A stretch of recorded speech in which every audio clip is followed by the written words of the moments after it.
Welcome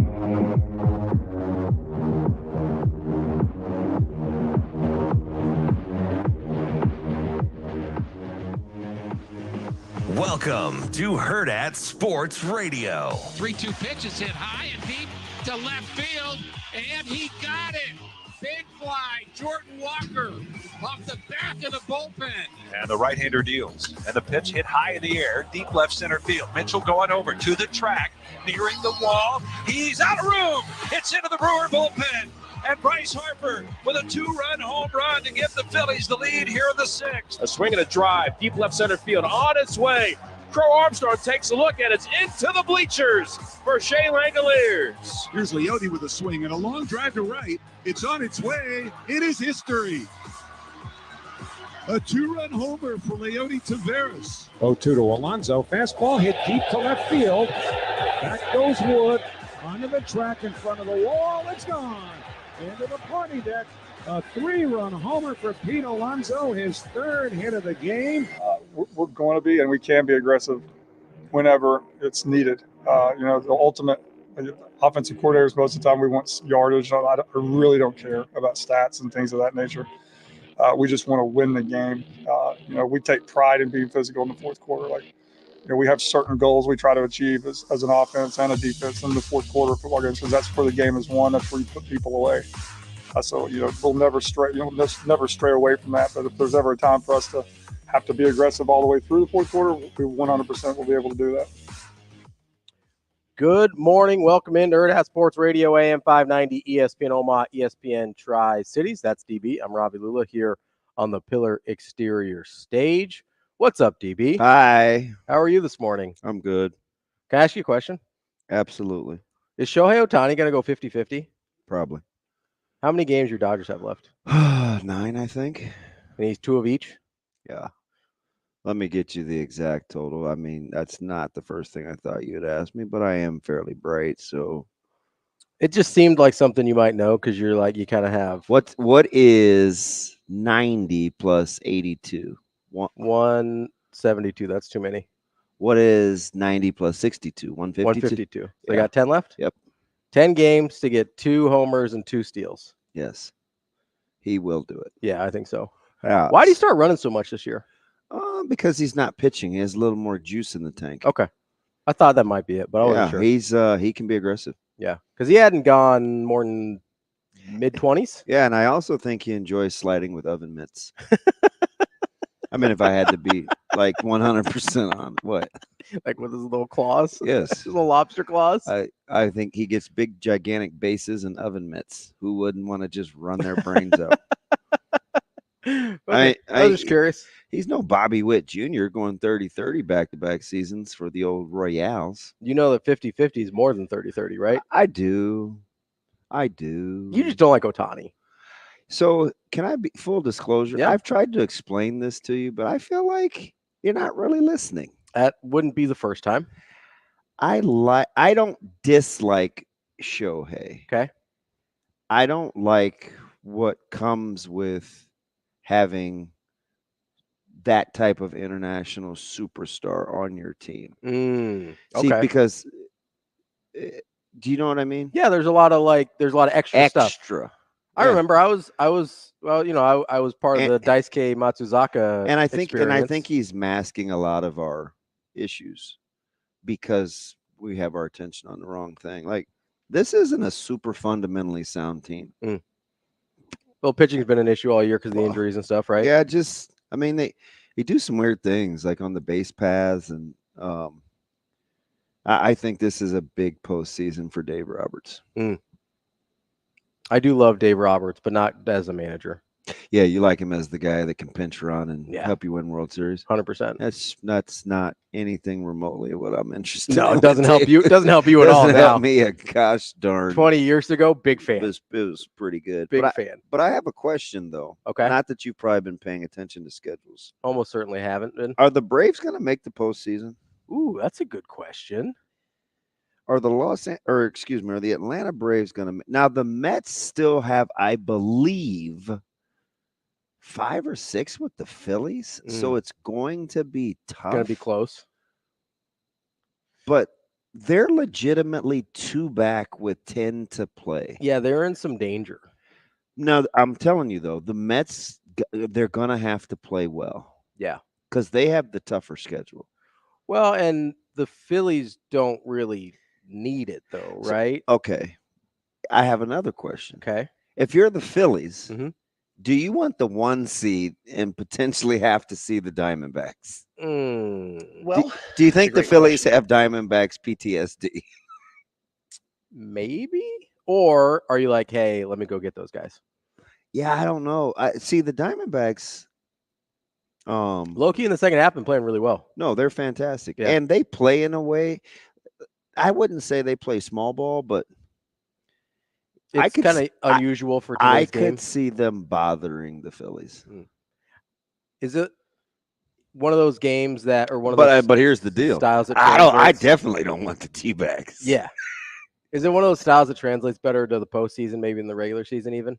Arizona? Yeah. Yeah, 100%. Because you kind of condense everything. Big fundamentals. Things get a little tighter. And plus, like, which Aaron Nola are you getting for the Phillies?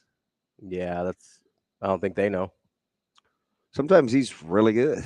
Sometimes. But that's about – sometimes. There's about 2 out of every 5 starts where you're like, yeah, I don't know. Well, and that's – especially in the postseason, you're not going to get time to kind of work through it. Yep, there is no Cyndi Lauper. No. Time after time? Yes. You fall and she ain't catching you. There'll be no wins waiting. Time after time. By the way, good morning, Coach Rhule. You're going to be on Get Up or on Sportsmanlike. One of those shows this morning. Well, at 9:30 Eastern. That's probably Get Up then. On Sportsmanlike, I think is over by then. I don't know the difference between the two because they overlap talents. Oh, do they? Sometimes. Well, Greeny hosts Get Up, right? That's his property, I think. I have no idea. Okay. I'm working. Why would you ask me? I mean, me too, but and you don't ever give me volume in here. I'm fortunate to even just get ESPN on here sometimes with you. Well, it would be challenging to have volume while we're trying to do an audio-based show. That might be a little tough for people. I detect and for us. I detect no sarcasm. That's not something that I do. So I think he's on at 8:30. That'll be fun. Let's get Coach Rhule some national attention. Let's do it. So he's getting a ton. I like it. I thought about this, but I didn't feel like talking to him about it. You think he has to adjust to the national attention? Yeah, I think so. Because he wasn't getting it at Temple and Baylor. Now, even at the NFL at the highest level, Carolina's still pretty far down on the totem pole in terms of national attention.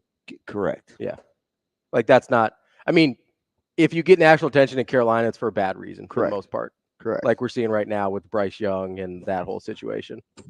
Which I know I've mentioned this in passing before. Shane, have you seen The Breakfast Club? I have. I need to make sure that my sweatshirt, my egglets, these are egglets, right? The little things on the end. I don't know. I need to make sure my drawstrings are even. So you're doing the Emilio Estevez thing? Yes. How do they look? The one on the right's a little shorter. No, it's too long. Okay. All right. I feel like this is a like an OCD moment we're having here live on the air. You are looking live. No, so I think he has to kind of manage that a little bit. Is that weird? No, I think it's different for him for sure. I'm trying to eat my microphone. Is that better? That does sound better, yeah. I don't want it to touch my lips. I have no idea what other weirdos have used. No, I understand. I try if it like touches my beard at all, it freaks me out. I gotta pull that thing away. It's mildly disgusting. Yeah, it's not great. I don't love it. So I because it's in the middle of the schedule, and I know he wanted to kind of stay on schedule, even though they're a week early or a day early. But I do know they got in a good chunk of kind of install game plan work on Sunday. Yeah. So I was going to take Knucklehead to eat, but he was not free. He was busy. Not free. You're Ty Robinson. He was there all day. Not free. Ty Robinson is very interesting. I'm glad you brought him up. When we left Indy and we were making the 8-mile trek to our parking spot. Yeah. And I kind of talked about he came across as a guy. I'm like, is Ty Robinson a good teammate, or is he not that committed to being dominant with his playing time? Because he was very gracious about sharing his role. Yeah. Remember that? Yeah. And he's like, oh, that's less reps for me. That means I can stay fresh. That's this, that's that. And I'm like, God, I remember in the moment I was pretty captivated. I was like, oh, that's cool. I don't know if I would want like 7 less carries. Yeah. But I do admire people that can think like that. Turns out he knew what he was talking about all along, because he's been dominant, better than he's ever been. Yeah, he's been a game wrecker. Like, he's been crazy good. So that's interesting. They put this dude in a 6. So you go 1, 2, 3, 4, 5, 6. So he's just split way out wide. He's outside of the tackle. Yeah. To rush the passer to an open side. At so no tight ends. 320 So they pounds. like put him in like what we would call drive or. Yeah. He lined up like he was Prince Will. Yeah. Basically to get after the passer. Yeah. At 320 pounds. That's pretty good. That's close. What he's weighing? 320. It's pretty. He's a monster. He's been so much better than I even I thought he was going to be good. Yeah. I didn't know this was in there. Full disclosure. Yeah. Even I'm wearing my T-shirt today. Nice. See my X's? X's? Do you see an O? Yeah, I need some O's. Where are we at? I can't pull it down that far. I'll choke myself. Yeah, well, and don't tear your hoodie. No, I fixed my drawstrings. I'm good. Okay. I didn't really know. I'm the guy that quietly thought, man, if one of these two isn't careful, Van Poppel could be starting by the end of the season. Yeah, you said that. You said that. So. And I personally thought it was going to be Nash that made the leap because of the weight loss. I thought he's going to be more, and he's been good. Yeah. Nash has been good. But Ty's been dominant. Ty's been so good. We don't talk about Nash. Nash has been plenty good. Yeah. Yeah, this is not an indictment on Nash at all. Ty's just been that good. Because we haven't got the like big heavy rundowns where Nash can dominate. You will get that this week. 100%. Although I'm telling you, this is dumb. I mean, it's not dumb, but like you have to be kind of a nerd. I get it with how Illinois wants to run the ball. And he's a big back. Yeah.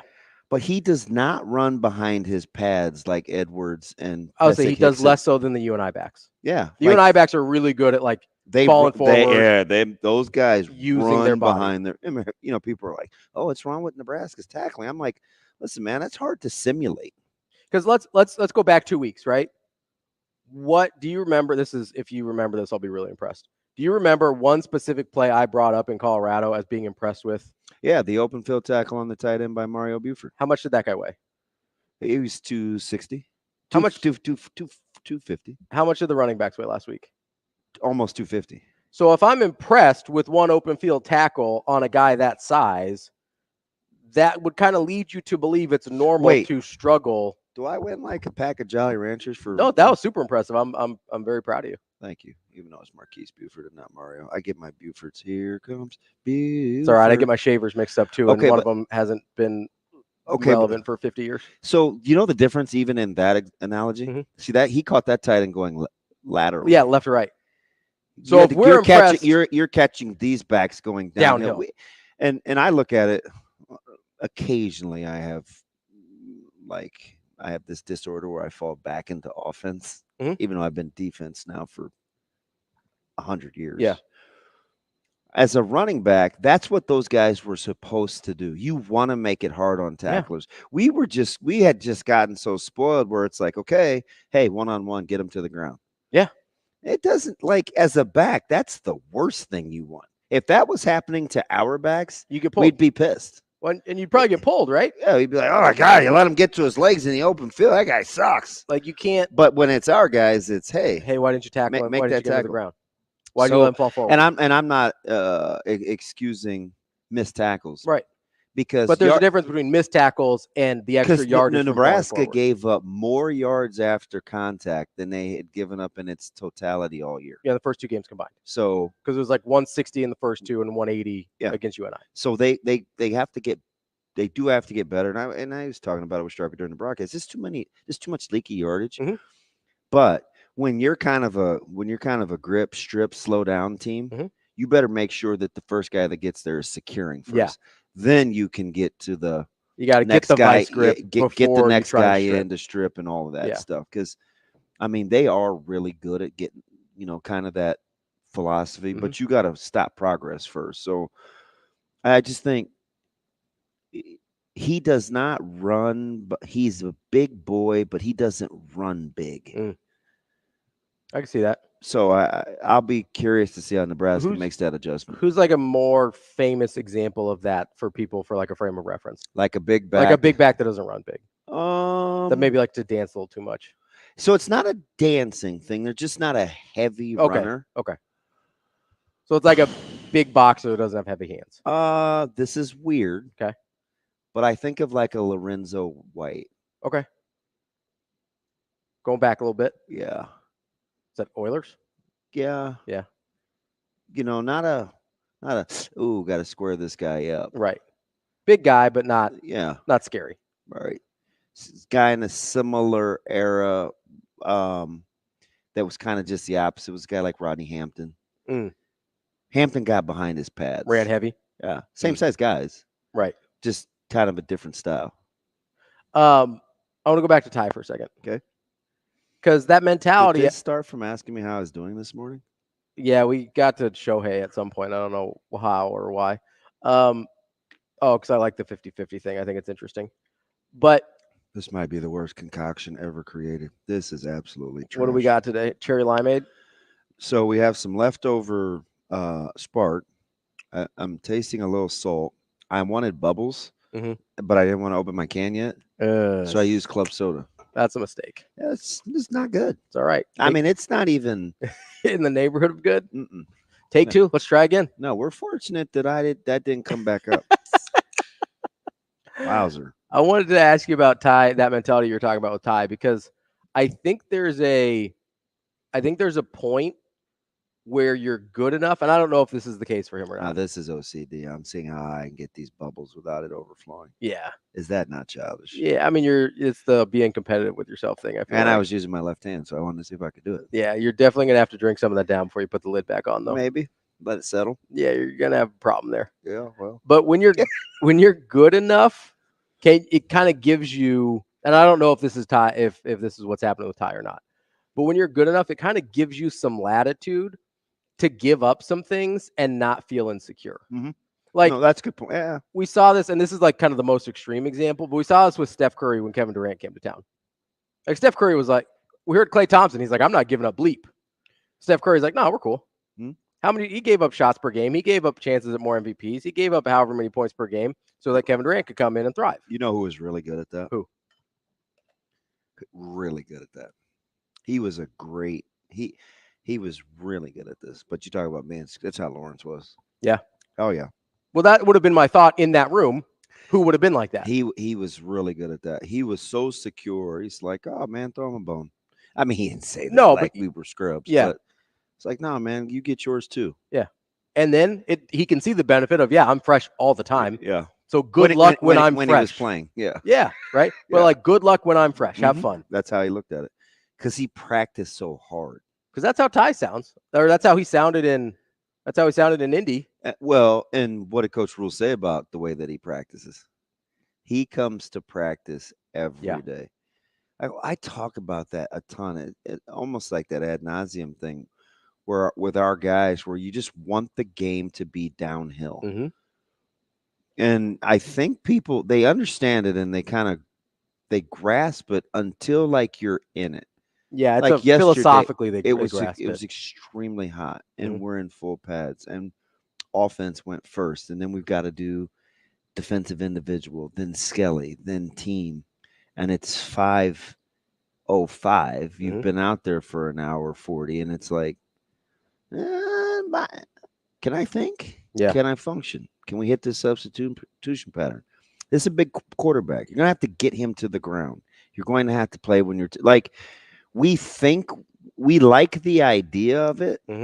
Ooh, let's train for a heavyweight fight, man. Let's train. And then it's like you get into those later rounds and it's like, yeah, this doesn't feel great. Yeah, here's the problem with trying to take teams into deep waters is you got to be comfortable. You got to, yep. And that's kind of like that's hard. Like you have to go through some stuff that is not fun. Yeah, that's why I liked to be good there. That's why I liked what Sat said. Like hey, Shane, you know the clip that you played from Sat in the open? Listen to how, number one, I think, and I'm okay with it. I really am. I do think he's talking to us a little bit because the questions center around staying on the gas and how you want to play. So listen closely to how he resets the culture, but then talks about he's basically intimating we'll be able to take what we want. Now, that remains to be seen whether that's the case. Yeah. But he's clearly telling you how he thinks. Shane? We're going to be, and we can be aggressive whenever it's needed. The ultimate offensive coordinators, most of the time we want yardage. I really don't care about stats and things of that nature. We just want to win the game. We take pride in being physical in the fourth quarter. Like there's one. We have certain goals we try to achieve as an offense and a defense in the fourth quarter of football games because that's where the game is won. That's where you put people away. We'll never stray. Never stray away from that. But if there's ever a time for us to have to be aggressive all the way through the fourth quarter, we 100% will be able to do that. Do you know how much wiggle room you have in 100%? Zero. So if that's his mindset, I do believe that's like outcomes have to be intentional, right? You just don't fall into using words and terms like that. You have to practice that way. So I 100% believe that they practice with that mindset in mind. So I think some people hear when people say 100% or whatever and hear it as just sort of a thing people say. Right. That's okay. Yeah, I can understand. Like that. I could see how I understand what you're saying. That comment could come off as people as like, you get the little side eye and like, 100%. It's like 100%. It's like, nah, he feels good about it. He's confident, but whatever. Right. So I think it's not that they'll do it 100% of the time. There's 100% confidence that they can do it. Right. Yeah. And there's a difference there, obviously. Right. You don't do anything in football 100% of the time. Yeah. Right. Somebody said something on social media that I very much understood. And this whole comments thing it was way out of control. Like this whole week, it's been a lot of notifications, which is fine. That's part of social media. But he said, and I'm paraphrasing, he said, I've been here too many times over the last 20 years where we think things that we see in the non-con will get shored up during conference play. Yeah, we ignored problems in the non-con. I'm like, you know what? That's fair. That's fair. That is totally fair. 100% fair. I also think, though, at the same time, because two things can be true, I also think because of that PTSD, sometimes we see problems where there's not. That's the other side of that coin. That's the 100. So that's how I feel. Yeah. Like I don't see to this point. I haven't seen play calling as a problem. Yeah, haven't seen wide receiver play as a problem. Yeah, so no, special teams is different. Yeah, special teams has not been great, and they know it, and they've admitted that. But I'm not gonna chase ghosts either. Yeah, so not gonna find problems where there's not any. I'm willing to see what happens. All I can go by is like the context clues of what I hear. And apparently after listening to this, the phenomenon of how they want to operate in the second halves and how they want to play to win close games, I don't have to guess. Like they're telling me this is how they want to play. Now I get to sit back and say, okay, they were telling me the truth or they weren't. Yeah. Or we were right that this is a problem. Yeah. Or they were right that they had it handled. Yeah. Right. We don't know yet, but I do think both of those things can be true at the same time until we find out. 100%. Little Schrodinger's football situation here. That's DB. I'm Ravi. Lulla. We'll be back to set up the lineup here on Hurrdat Sports Radio coming up next. We will be back.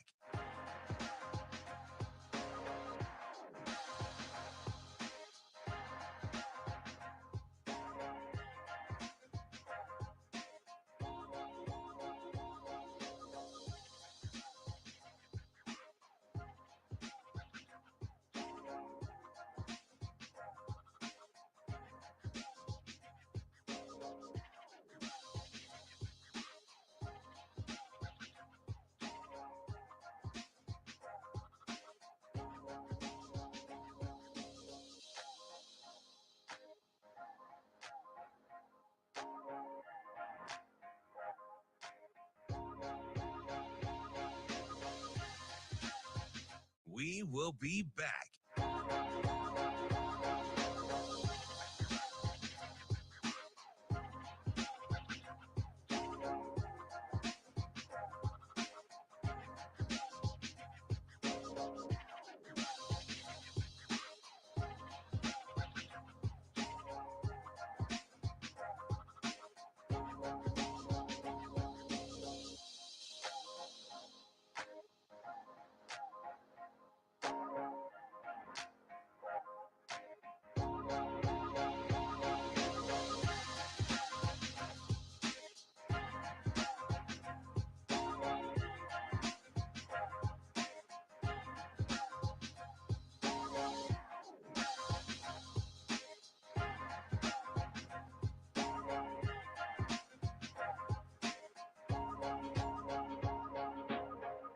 We will be back.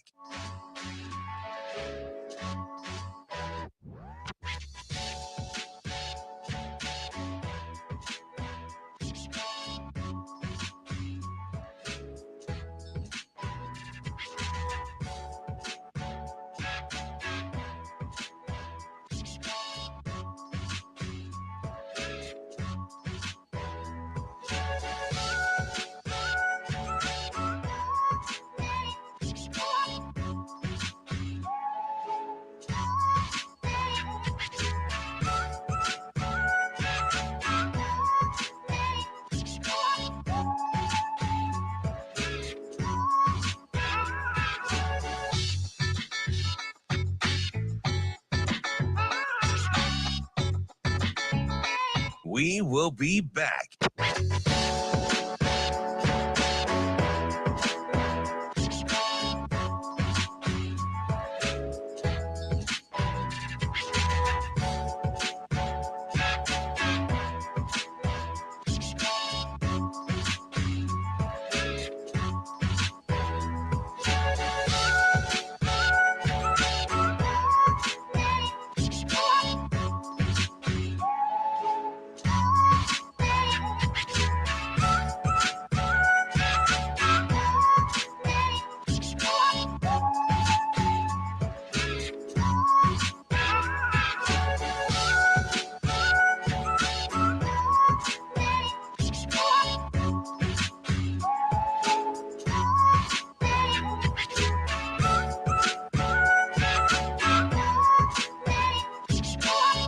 We will be back.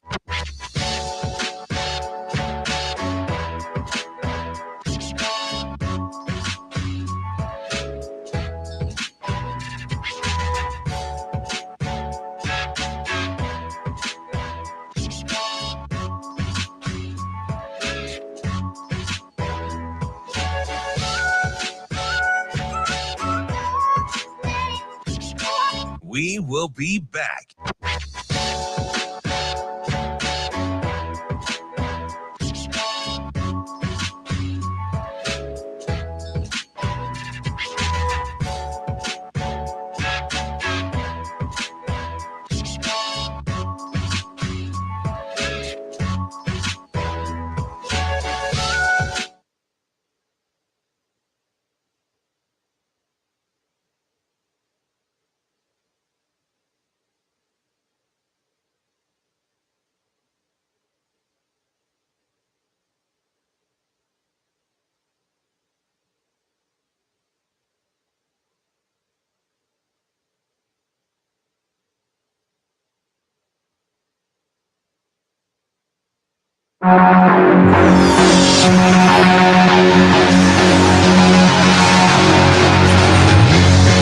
You're listening to Hurrdat Sports Radio. Yeah, it was a rough week of practice last year for us, especially after that Michigan game. I think guys finally, it was time to kind of lock in, kind of get things going. And so we kind of took the same approach this year, especially with the quick turnaround. Yesterday, Coach Rhule kind of took care of us. But there was a lot of mental work to it. We were in spiders. And then today was, a regular bloody Tuesday for us, full pads going at each other. I'm really, I'm happy with how the guys came out and attacked the work this week. Welcome back to Hurrdat Sports Radio, AM 590, ESPN Omaha, ESPN Tri-Cities. We're live on Twitter, Facebook, YouTube. That's DB. I'm Ravi Lulla here at Hurrdat Sports Bar and Grill, where you can join us on Friday to be part of our live breakfast. That's a game day breakfast. You are looking live. Hey, a little bit of a cheaper way to tailgate early, too. That's true. Get your pregame started. You can have some cocktails while you're here. If you're just taking the whole day off and doing a whole Nebraska day, start it with us. Go to eventbrite.com. I would, too, except we got to do this whole show thing. Yeah, we do have to do a show. Search Hurrdat Sports Radio to reserve your spot, presented by EP Foundation Repair. Coming up on the show today, we got Brian Christopherson, Husker 24/7. Kev at 8 o'clock. Kevin Sjuts from 1011 News in Lincoln at 8:30. And Cynthia Frelund from the NFL Network at 8:45 to talk a little NFL. I was trying to get my buddy to call Jernigan. Oh, about the Cypress Hill concert? Yeah. Yeah, they're with the Omaha Symphony, which seems like a weird matchup. So I didn't know that. Yeah, but you just so knew that, he was going to a Cypress Hill concert. Yeah, because yes, and we all went out to go watch the freshman game, and he's like, "Oh, I got to get going." Where are you going? I'm going to watch Cypress Hill, and it figures. I mean, it's journey, but anyway. So when you said you wondered about the symphony, and I was like yeah, because you were wondering how I was like the verb, like bittersweet yeah. symphony, like what do you mean symphony? Yeah, like the Omaha Symphony. So I texted him. I was like, man, I got to know how that went down. Because you were wondering about how Lady was out, and I was like, well, they're with the Symphony. I said I better check on make sure Journey to make sure he's still alive. I was like, they're with the Symphony. It probably wasn't too crazy. Yeah, that didn't make any sense to me. I have. And he had just texted me too, so I was like, oh, speak of the devil. I went and saw Ben Folds with the Symphony, but that makes a little more sense. He's got a more musical. Are you making that up? No. Okay, so we have a Ben on our team. Yeah. I constantly refer to him as Ben Folds. And they asked me, I'm dead serious. And he asked me about it. Yeah. And I was like, well, it's just like, because I like to see you fold guys up, right? Yeah. And I told Brett or Coach Williams, I was like, man, it's a group, this, that, and the other. And then you just dropped. Yeah. I was a big Ben Folds fan. Me and my brother both were. Is it Ben Folds 5 or just Folds? So both. Ben Folds 5 was when he was with a group. Ben Folds was when he was solo. Okay. So same guy, similar music, just he had a group for a while. I'm going to officially tell that you said Ben Folds today on the show. Yeah. You had no idea. I didn't at all. I'm a big Ben Folds fan, though. And he made sense with the Symphony, though, because of the style of music that he was. Cypress Hill made less sense. Let's get to Jesse. He may have been. Jesse, were you at the concert?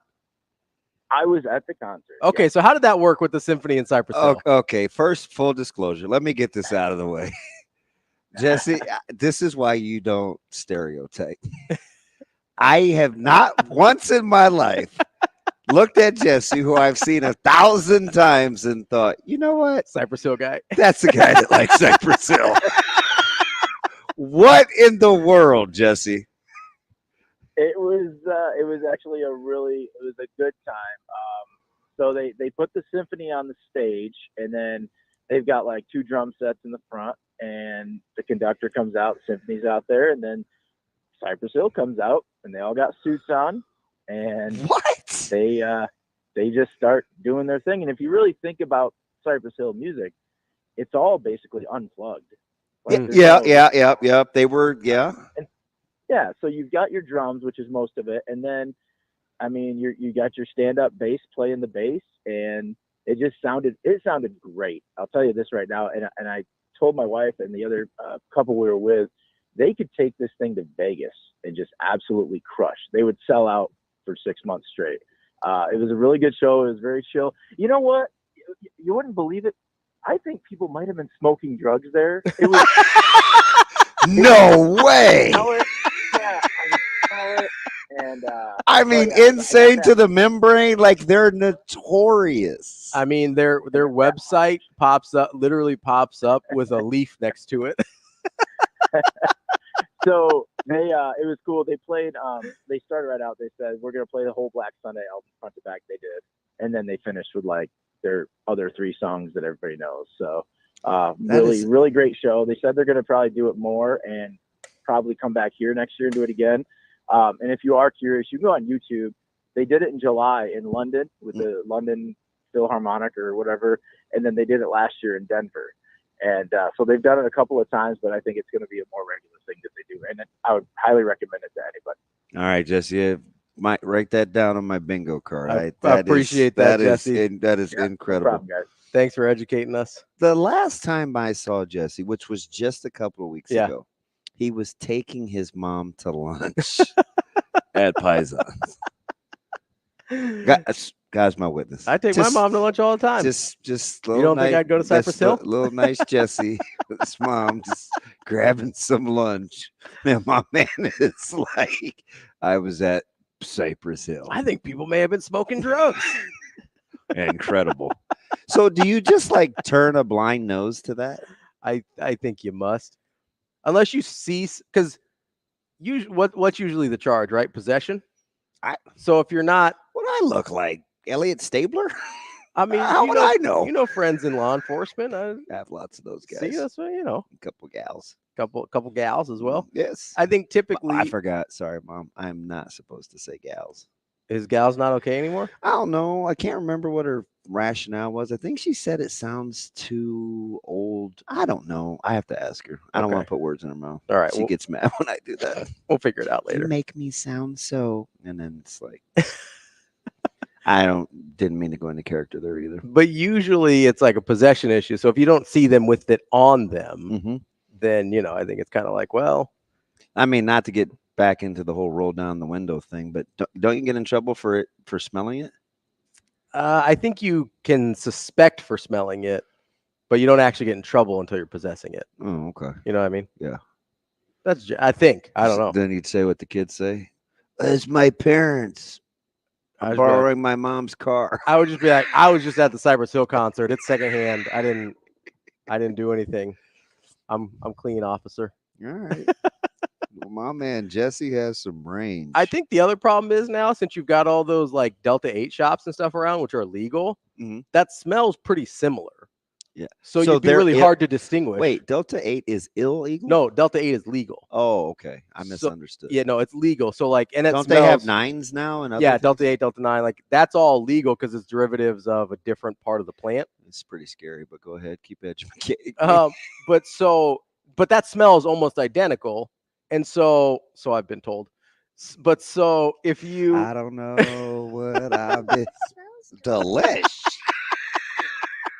Well done, Shane. So if there's a legal version of that smells almost identical. So it'd be really hard to distinguish. So what about the Symphony guys? Are they just like Toki Smurf too? I mean, they are musicians. You know. I don't want to paint with a broad brush, but I feel like I kind of am. Yeah, maybe. Why do I think of Symphony people as like actually people? I could see that. They're a little more buttoned up, but I think you're underestimating how many actually people enjoy recreation. Okay. The more you know. You know, that's my guess. Oh, Jesse. I'm just saying, with the legal version, it'd be hard to distinguish between the legal and illegal if you're just going by smell. So I think you kind of have to just default. I got some crazy friends. Yeah.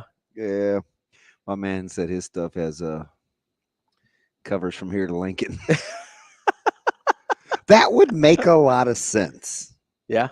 Yeah, because I've never actually seen him partake, but it would make a lot of sense. Yeah. I mean, you can kind of. By the way, I think Temples of Boom is a better album. How do you? Black Sunday. Are you a Cypress Hill guy I like too? Cypress Hill. I used to be too. You're not a Skull and Bones guy? I used to be a big Cypress Hill guy. Yeah. But that was like high school. I'm mostly just like the hits. You know, I'm not going to pretend like I've ever like done a deep dive on their discography. I just like the fact that I felt like they were kind of grimy for a hip hop group. Kind of grimy how? Like grunge. Oh, okay. Yeah. And I had never seen that before. Yeah. You know, like they had the matted hair and kind of looked unkempt. They made Post Malone look normal. That's hard to do. No, I'm serious. That is hard to do.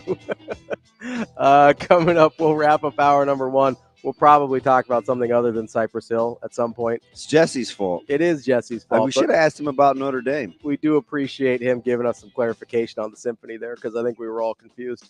That's DB. I'm Ravi Lulla. We'll be back with more Hurrdat Sports Radio.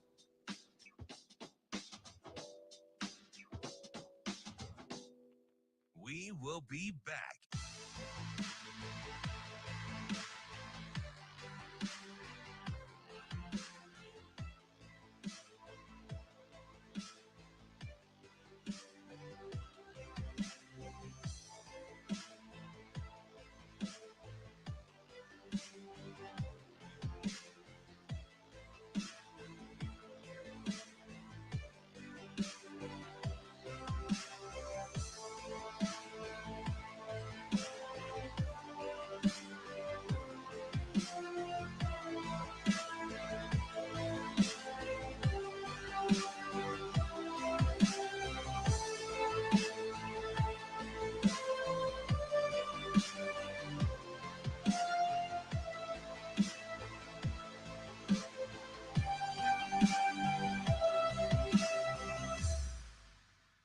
We will be back.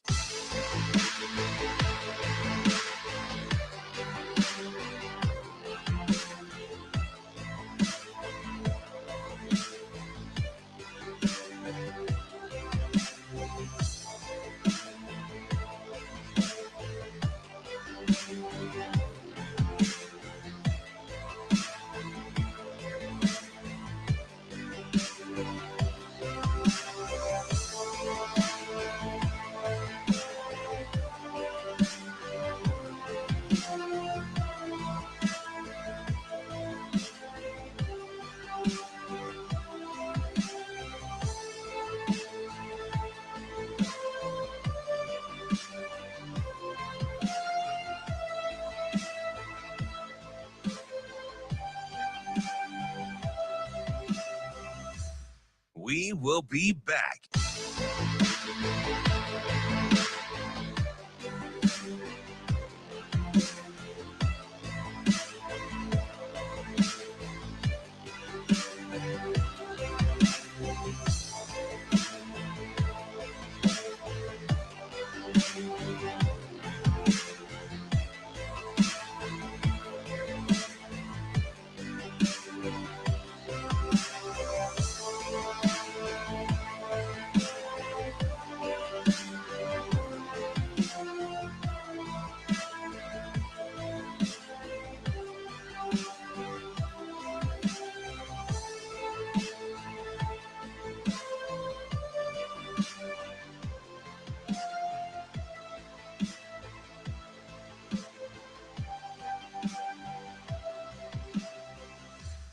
We will be back.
You're listening to Hurrdat Sports Radio. Well, it's tackles, and then there's more missed assignments this game. You know, when we go back and count, and that's on me. Whenever you got too many missed assignments from different levels, all three levels, then that's on the coordinator. Period. There ain't no running from that. So it's maybe tried to do too much with all the different looks that they were given and all that kind of stuff. So then eliminated some things and go back to, hey, let's go back to training camp. Let's make sure we know exactly what we're supposed to do so we can do it at a high level and perform. Yeah, that was good. Wrapping up hour number one here on Hurrdat Sports Radio, AM 590, ESPN Omaha, ESPN Tri-Cities. That's DBM, Ravi Lulla here on the Pillar Exterior stage. That was really good. You like your little Tony White there? Yeah, because it's just funny. Like these are real conversations. And even at that level, these are stuff we think we just do. Yeah. Right? I mean, we were just talking about this on Monday. It's like, hey, let's get back to simplifying. We're trying to do too much. That's on us. We got to do this. And it's just, I think I gravitate towards it because it's really how coaching goes. Mm-hmm. It's, you have to be evaluating and asking yourself, man, are we playing to our strengths? And I like the ownership. Right, there's no running from that. That's on the DC right there. That's totally on me. There's a thing that I always gravitate towards that it sounds like you're talking about with Tony White there, and it's self-awareness, right? He's aware enough to be like, hey, yeah, maybe that's not what maybe I overcomplicated things a little bit. Like, let's reel that back, right? And he probably did it for a good reason, right? He probably thought they could handle it. He probably wasn't just doing it for the sake of being like, hey, look at my big brain and look how smart I am. He was probably like, hey, I think these guys can handle this and we can execute it at the high level. But to be able to say, hey, maybe we're not quite there yet and reel it back a little bit, let's get back to basics. I think it's really hard for coaches to do that sometimes. Yeah, it really is. And I think, number one, you got to make yourself a little vulnerable, right? And but in the same vein, you have to be so secure that, you get follow-up. Well, hey, why'd you do that then? Yeah.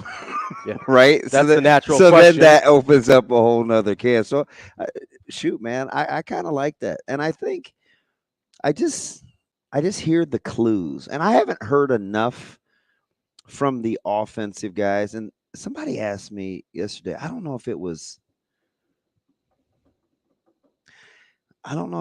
Dennis or not. Somebody asked me if I felt like the potential concerns, and concerns is maybe not the right word. The dialogue surrounding the offense is because it's in such stark contrast to what we see from the defense. I saw, that was on Twitter, I think. Is that fair? I think I saw that. I think it is fair. Hey, man, fix my battery thing. What's your battery thing? I thought you plugged this in the right one. You haven't had plugged in the whole time. My battery's working. You not charging? Yeah, I am now. Okay. I had to tighten the cord. Like, focus. No, I am. I can multitask. My cord was screwed up, but I can still talk about the difference between the offense the contract. And I do think that's a thing. Is that a thing? I think so. Because you look at it in like, okay, this side of the ball is executing at a super high level. And then you go and say, why isn't that the case on the other side of the ball? And you go, okay. And I think it's not just the gameplay, but I think we do it with the coordinators too. We go, okay, Tony White came in year one, great defense, top 20 in scoring, whatever, the whole thing. And you're like, well, how come Marcus Satterfield wasn't able to do that? Yeah. So I do think there is a contrast there, but I also think you have to understand how different those situations are. Like, just look at the single digit numbers. All but one of those guys is on defense. How many 6-year guys or 5th and 6th year guys do you have out there? Yeah. It's a super experienced group that was really talented that just couldn't totally get their stuff together. So the thing about it is, and that doesn't make the coaching job by Tony White any less impressive. Yeah. But he's working with different tools. Yeah. And now they started at the same time, so this isn't a perfect analogy, but you're bringing in guys, you're inheriting guys that didn't early on fit your scheme. So you had to be a little malleable with the 3-3-5 to play to their strengths in year one. Now you get to do all the gaming. But didn't we see exactly that with the offense too? Like, Satterfield had to play to Harburg's strengths. Yeah. That's not how he wanted to play offense. But we just didn't give him the same grace. Right. Because the results weren't as successful. Right. But the people on that side of the ball weren't as good at what they. And the funny thing about this, I remember asking Coach Rhule, and he didn't side with me. I think he went with, I don't know if it was you or Andrew at the time. Unfortunately, I think it was you, because I wouldn't have minded if Andrew was right. But you said, I asked about which one was easier to play sooner. And Coach Rhule said defense was harder. And I was bummed. I was like, no, it's not. Yeah. And he's like, yes, it is. It's really hard to play good defense. Knock it off. I was like, yeah, I don't know. I think that was me, because we were having that conversation about why can't you just be Iowa? Yes. That's where it came from. Yes. And I was like, it's really freaking hard to be Iowa. And I'm like, no, it's not. I still don't believe that. And as I'm watching this unfold, I'm watching how the defenses, even in the NFL, have kind of caught up with offensive schemes. Now, the offense is going to have to go through another adaptation, and all the rules favor the offense. Yeah. I mean, mine basically comes down to it's harder to be reactive than proactive. But you can do the dictating. Like my man X's and O's just sent me that clip from and I love the Twitter account just because he does it's at Huskers East Nebraska, but X's and O's sent me the clip. And he understands football. He's like, hey, is this going from this to this? And I was like, yeah, it is. Good on you. Like, exactly. Nebraska shows a look where they look like they're in too high. But right before pre-snap, the corner kind of bails and the safety comes down. So then at the snap of the ball, everybody gets a third. One corner has a third. They go from 2 to 1. So the one safety has hash to hash. The other corner has the other third. So they obviously got in cover 3, right? So Giff comes down into the box pre-snap humming. Like he's going to be responsible for inside run T-gap. He's the downhill runner. I think you and I felt like, ooh, the flats is going to be here because they're not showing a flat defender pre-snap. Yeah. And Bullock almost picked that thing. Yeah. Right? Like that was perfect clinic tape on pre-snap disguising. It's one of the things I used to always fawn over with Michigan. I'm like, yeah, they have good players, but their pre-snap stuff, what they were doing to Washington, you just never know what they're going to do, was incredible. I'm like, fudge, man, Penix has got his hands full. It ain't just throwing against Will Johnson and them guys. It's, he's having a hard time seeing what they're doing. This pre-snap stuff is pretty good. So that's the thing now with Nebraska that they can do. It's what we talked to Giff about in Indy. Okay, these guys have tape on you. Yeah. But clearly you have a few more cards you can play. Yeah, and we've talked about that all offseason, basically, whether it's been with Giff, whether it's been with, I mean, I think Ty talked about it a little bit too, and we've heard Tony White talk about it, is what we saw last year was just the scaffolding, right? It was just the framing of the defense. We haven't seen, like, they haven't hung drywall yet. They haven't put any paint on the walls yet. Yeah. We just saw the structure. Now we've got this opportunity to see them actually build the rest of the house out. Actually. And that would be, and that's where you get those wrinkles, right? That's where you get the disguising pre-snap and getting confusing quarterbacks to make them think, hey, we're going to make you think we're giving you this. Kind of like with the pick 6 on Tommy Hill. We're going to take away that inside slant with John Bullock, right? Tommy Hill's going to play off of that guy. He wasn't playing press coverage on that. Yeah, because that's not typically a route you want to drive on to the field. No, but he knew, okay. I don't know if that makes sense. Oh, it's football, whatever. He knew that John Bullock's taking away the slant, so he can bait Shedeur Sanders into making that really. I mean, that's like a 40-yard throw. Yeah, I mean, you drive on you drive on that and miss, then he's house call. He's out the back door. Yeah, it's gone, right? But he knew, hey, Bullock's going to take this away. Shedeur's going to throw late to the sideline. And did you see the safety rotate late over the top to help in case he missed? Yeah, yes. Like those are the wrinkles that we're talking about where, okay, let's actually finally build the house rather than just have this structure. And the first couple against UTEP in week 1 worked. Yeah. Similar concept. You're like, well, why is this guy open trailing, with that little inside route? Colorado tried to use it with their third receiver a couple times later in the game because Nebraska was kind of willing to concede some of those hash throws inside. Yeah. Because that's not really how Colorado wanted to play. No. It's what they were forced to take. What we get. It's what Nebraska gave them. Yeah, and he's right. My buddy, he sends a message. He's like, we did give Sat grace. Problem is he handpicked his quarterback, which was Sims, which I still think we were.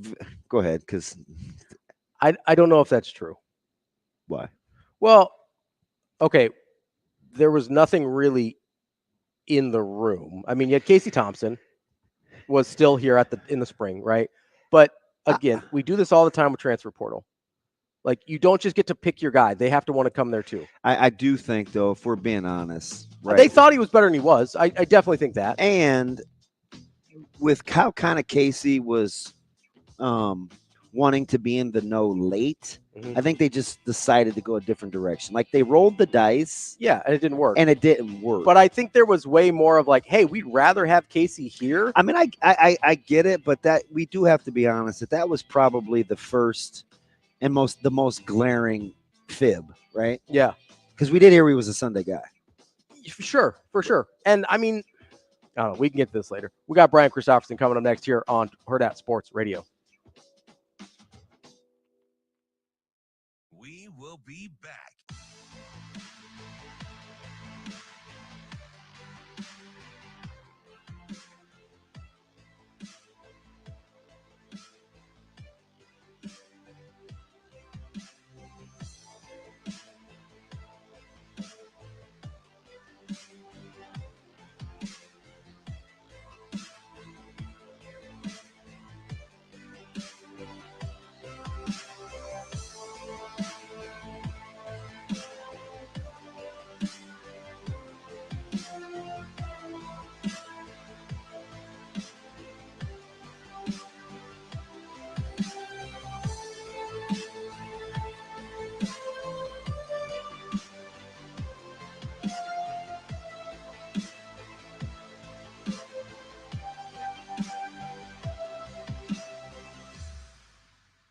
We will be back.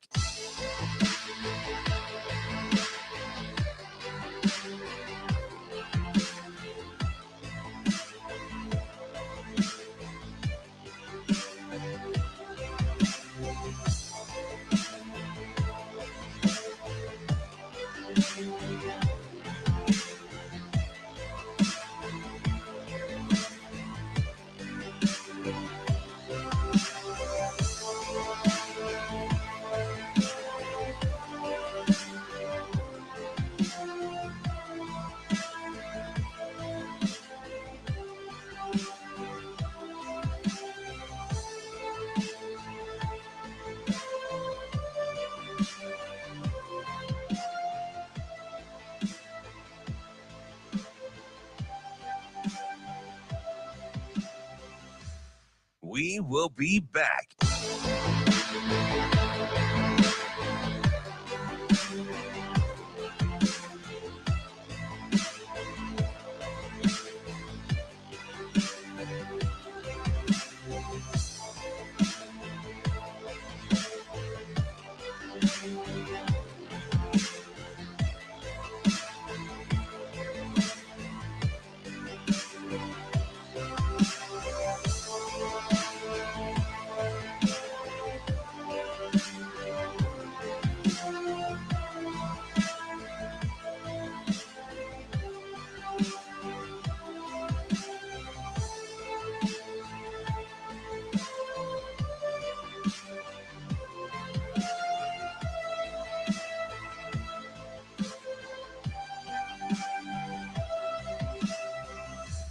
We will be back.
You're listening to Hurrdat Sports Radio. Here is Husker 24/7 senior writer, Brian Christopherson. Yeah, you got guys and walking into Ace Hardware without their shirts on. Brian Christopherson. We got a pretty good sewing circle in this state. Brian Christopherson. To me, it's like crunch time, baby. Here is Brian Christopherson. So that tradition was awesome and amazing, and then feeling the electricity from the fans, and when we take the ball away, and now you got all the crowd and doing the dance, and like it is something that is truly truly special, and you see it.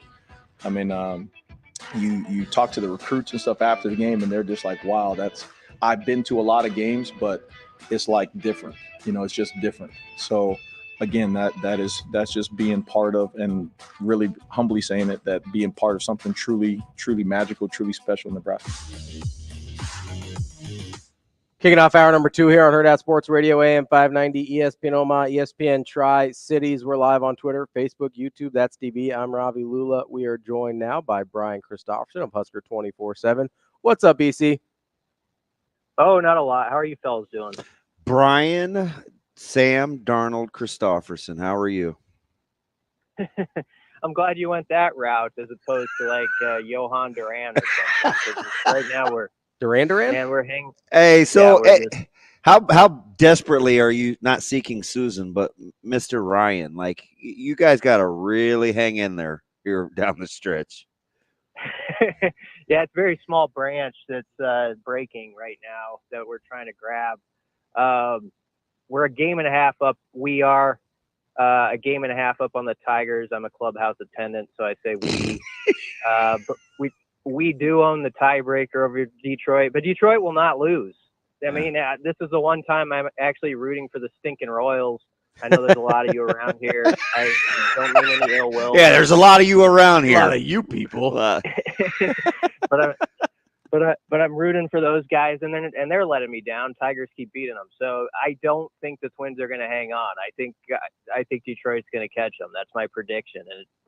But I can't pretend that I don't care. I do, even though my boys will get eliminated very quickly in the playoffs. I still want to get there. Brian, yes. you should they have the Orioles too, and I think they're going to see they're going to see Povich, Suarez, and Burns, but the Orioles aren't playing well either.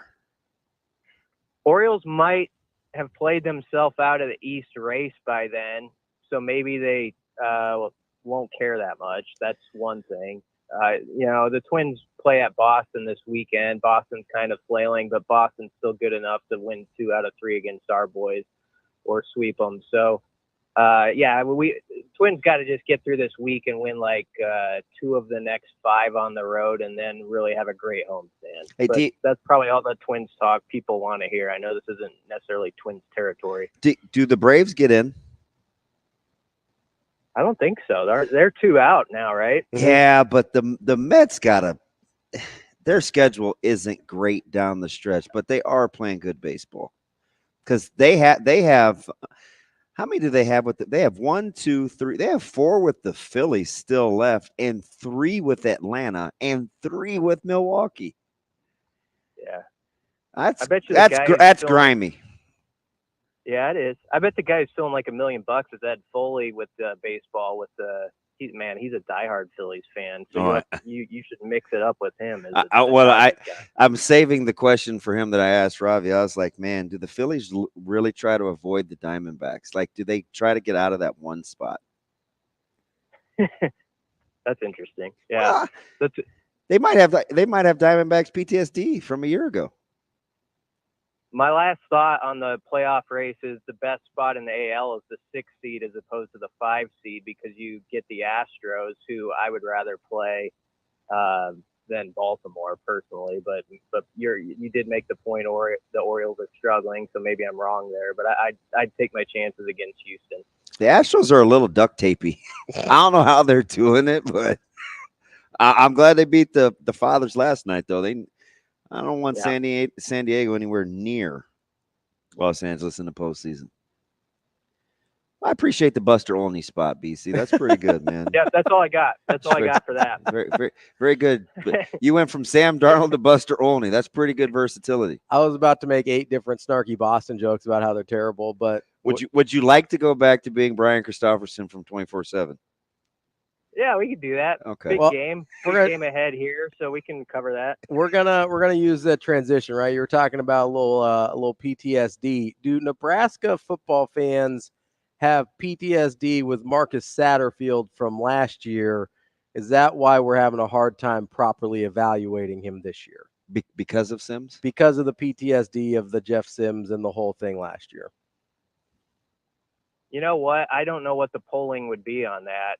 I can't say that's for sure. I talked to a decent number of fans who that doesn't come up as much anymore, and they kind of gave him more of a blank slate, like let's see what he can do with a new quarterback and some of the weapons they've added in year 2. So I'm sure there is some of that with a fraction of the fan base. Obviously, anytime you're a coordinator at Nebraska, these are the type of games where you feel like you're on the brink of something and moving the ball forward as a program.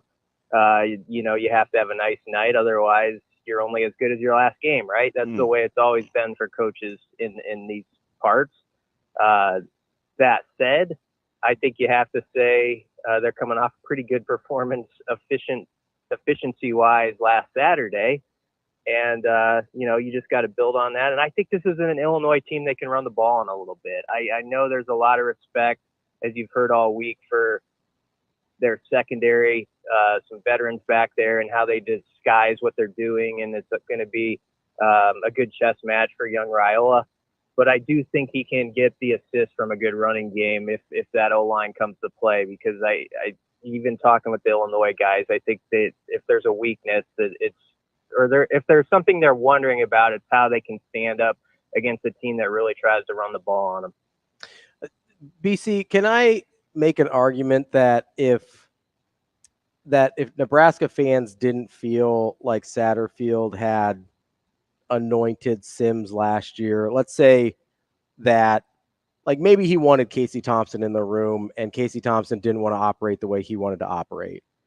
If that was either public knowledge or if Casey Thompson had been kind of in that conversation, do you think we would still feel like it? Because I do sense a tension with Satterfield, and I don't totally understand why, because I get the offense wasn't great last year. I also think they were operating in worst case scenarios for a lot of the season. Yeah, you talk about putting duct tape over stuff. That's what they were doing on offense for a greater half of the season. So you have to keep that in mind. It's fair to, if backtracking last year, they did have high hopes for Jeff Sims, and they kind of banked on him, being solid, I think, or being a good, bridge into the future of what they were doing, and it just didn't work out. So sometimes as a coach, you have a personnel move that you're kind of hopeful for, and it doesn't happen, and you kind of got to eat it. It's just the way it goes. And so, yeah, there's probably some of that left over. But I would tell people who are still there, like, let's move it. Let's keep our eyes ahead. I mean, if there's criticisms to be made for some struggles that happen the rest of the year, so be it. That's fair. But it's a fresh slate with a talented quarterback who's growing by the day, and you got some nice parts around it. And it does feel like they think inside their walls they've got some guys where they can really play to their strengths in certain ways and be very effective, and they kind of know what they want to do. So, we'll see if it works out or not. But right now, I guess you'd say that the arrow is trending back up, and now let's see if they can keep it that way. Too soon, BC, and I know you know who you're talking to, a running backs guy, but too soon for any flowers to go to Coach Barthel's address? Because doesn't seem to matter when guys play. If they play, they pretty much play at a high level. Yeah, I would say EJ's group's done really well. And if you go back to Saturday night's game, Dowdell didn't have a ton of touches. Nobody did because of the snap count. But on the first series, maybe even in the second series, there were like 3 runs Dante had where it could have been like no gain or 1 yard, and he got like 5 yards. Like there were 2 or 3 of those that I was really impressed with, and they're not the ones that are going to show up on the highlight package on the news afterwards, but they're the kind that keep you in a good down and distance situation and kind of show why he is where he is right now, I think. And then, it was nice to see Emmett splash when he came in there late. I just love that guy's personality. After not really playing last week. Yeah, he just doesn't he doesn't let stuff like that Yep. push him down into the ditch. He just says like, okay, this is where it's at. I know I'm going to be called on at some point, and when I am, I'm going to make plays. And you have to say, through his Husker career, when he touched the ball, he's probably had more explosives than about anybody from that position, certainly. So that was really good to see from Emmett, and he's a guy you would think And could really factor into this one.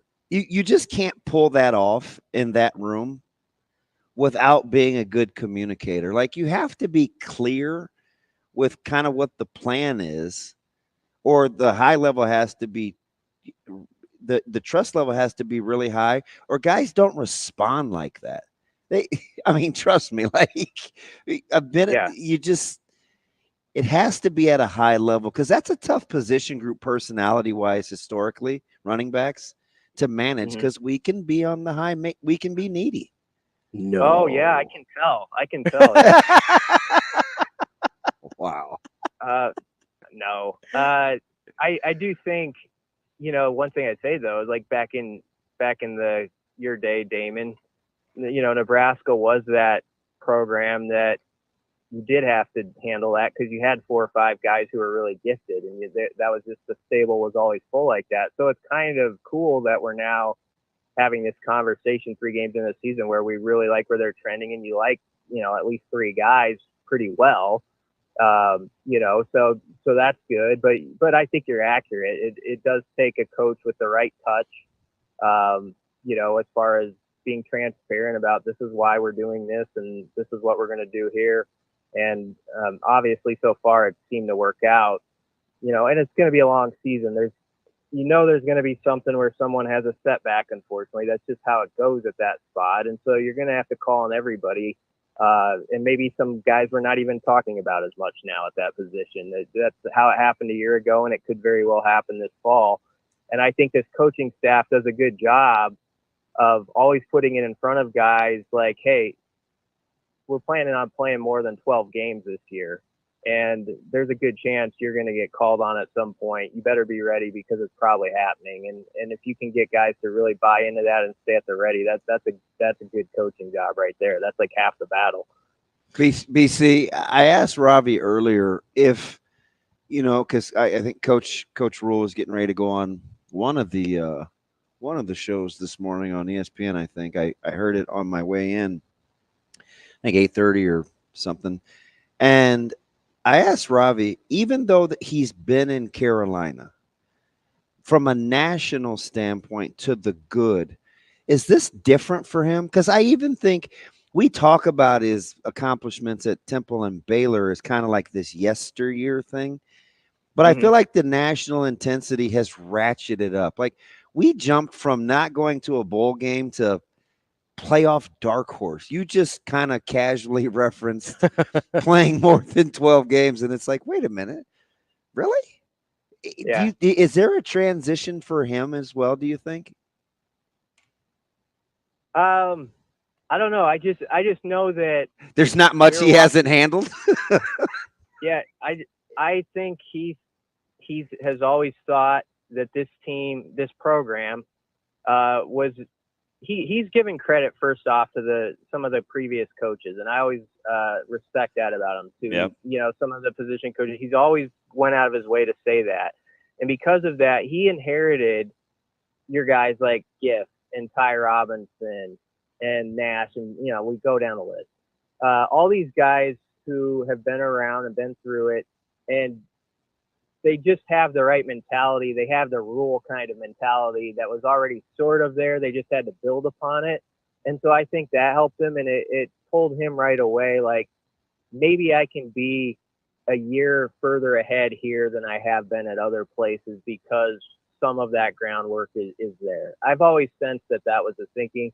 And then you walked around the building, a couple months ago, and I don't know if it's still up, but you go into the facility, and you see, like, on the big video board, there was like the playoff bracket, with the 12 teams. It was like, here's where the bowl games are, and the road to the championship. And it's in front of guys' eyes every day when they're sitting in like the cold tub, So that, this they have not backed down in their walls. I mean, they're not just talking about that all the time. It's going 1-0, but certainly that's at least been in front of guys like, hey, don't think you can't do this because I think you're a pretty good football team.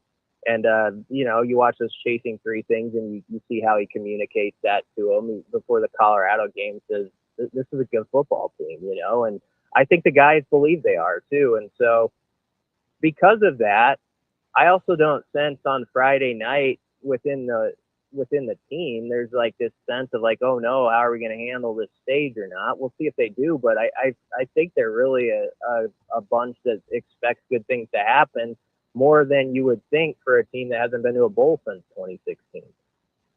We're talking with Brian Christopherson, Husker 24/7. BC, I want to go back to the assistants there for a second. Who deserves flowers more but is less likely to get them, just the way we talk about the assistants? EJ Barthel or Rob Dvorak?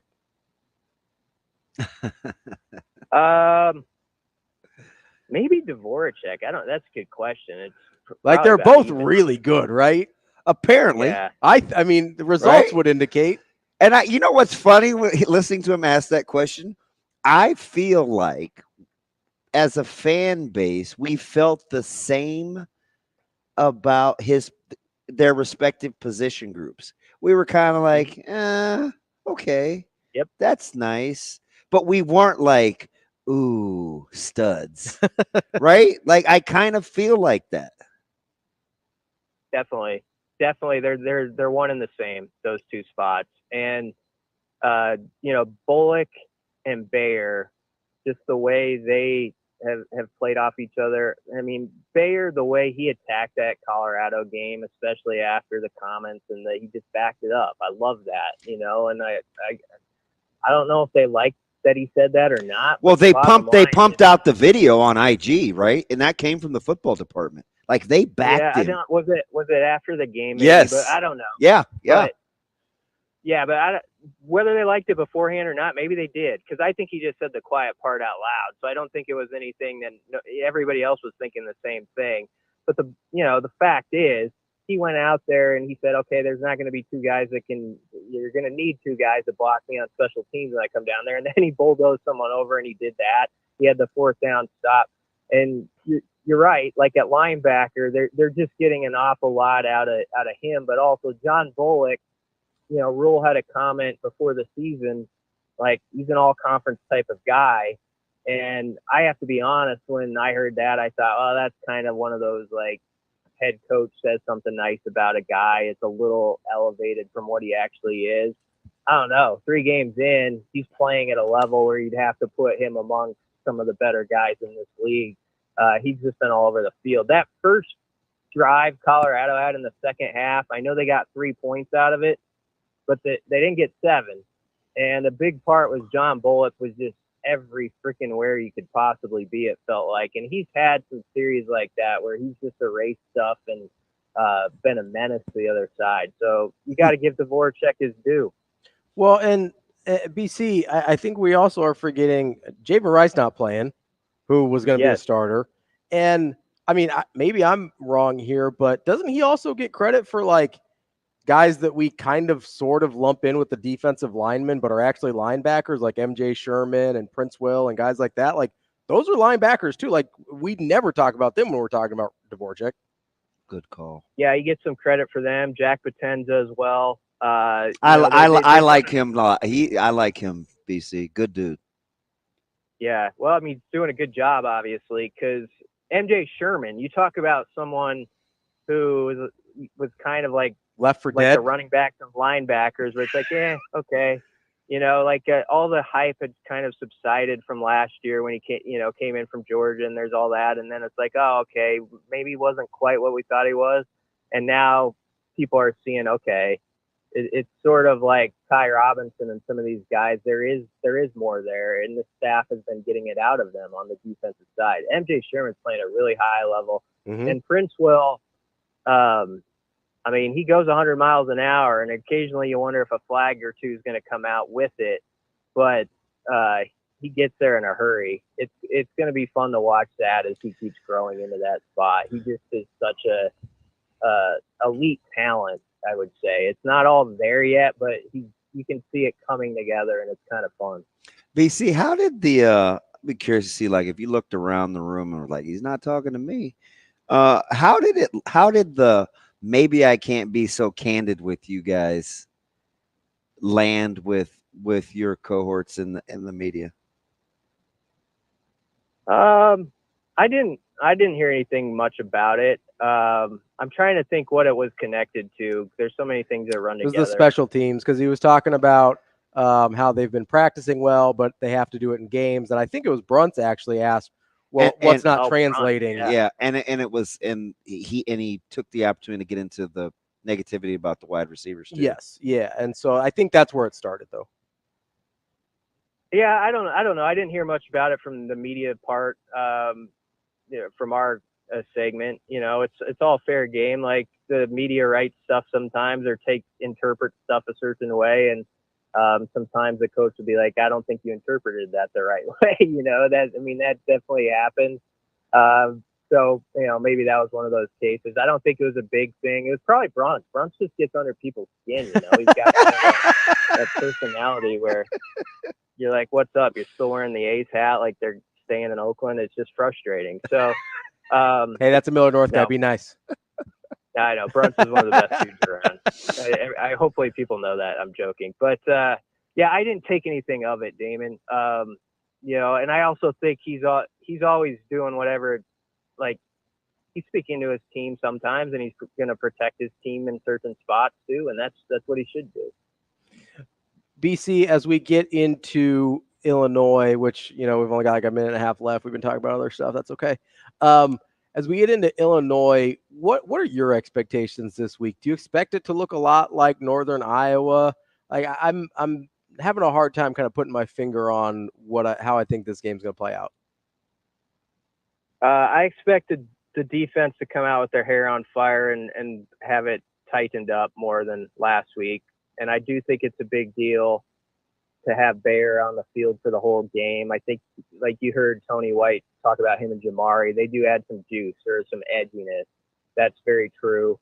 So that's going to help. I think it's a big game for the corners. Tommy Hill's already sort of proven himself, but if he can do a number on, whoever he gets assigned to, whether he's facing Pat Bryant or, Franklin, I think that's good numbers for Illinois. If they can kind of take one of those guys out of the equation and make them a little bit more one-dimensional, I think they're going to be fine on that side of the ball. It's the biggest thing, just avoid those leaky yards so that a play that should be 2nd and 8 doesn't turn into 2nd and 5 like it did last week. And then on offense, don't turn it over. If Nebraska's even in the turnover game, I think they win the game. It's as simple as that. If it's a deal where you go -2 or -3 and play in Illinois' hands the way they beat Kansas, then yeah, obviously anything can happen. But I think I like Nebraska by about 13. I'm 27-14 with my pick. That's our guy, Brian Christopherson, Husker 24/7, known Michael Bruntz hater as always. BC, we appreciate the time. We'll talk to you next week. Thanks, BC. Thanks, guys. We'll be back with Kevin Sjuts coming up next on Hurrdat Sports Radio. We will be back.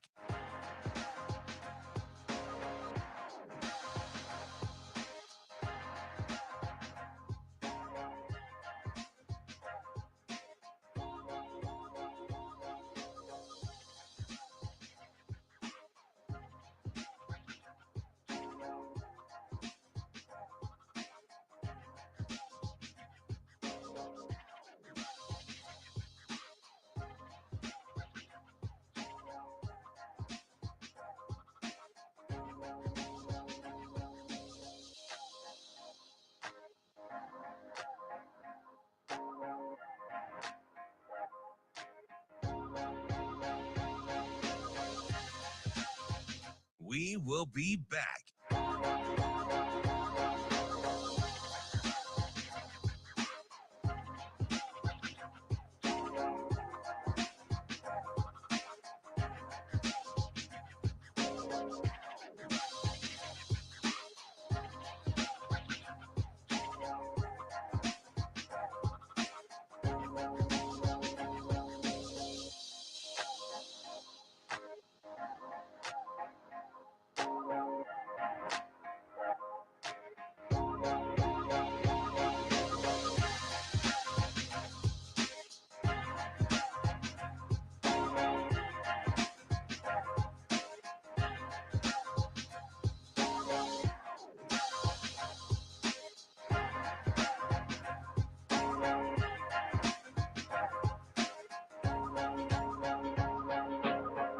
We will be back.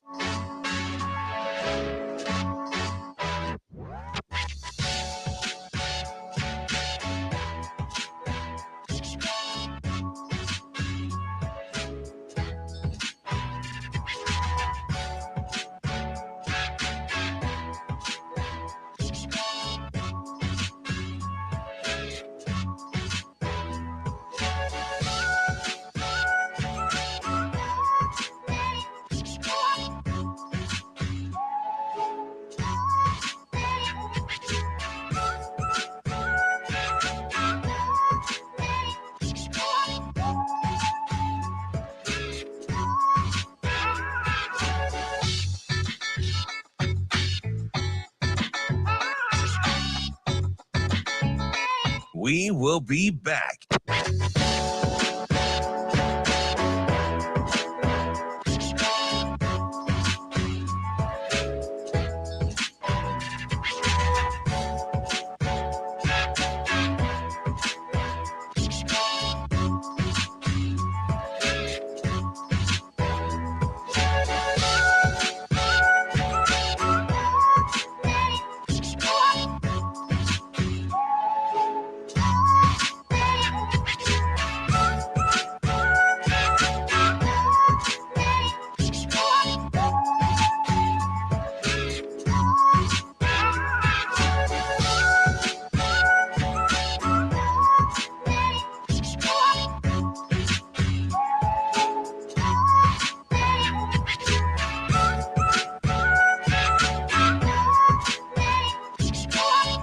We will be back.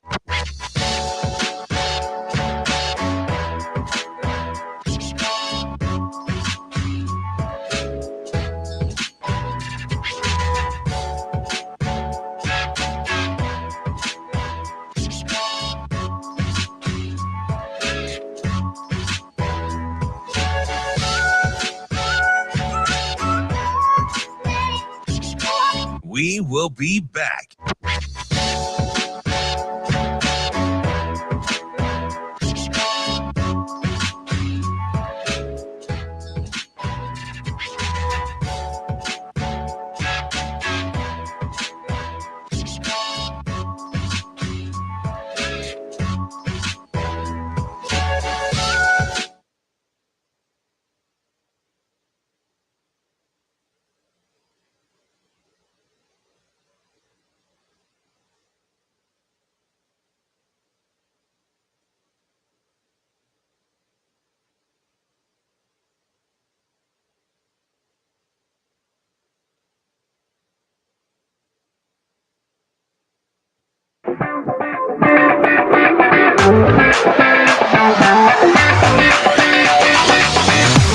You're listening to Hurrdat Sports Radio.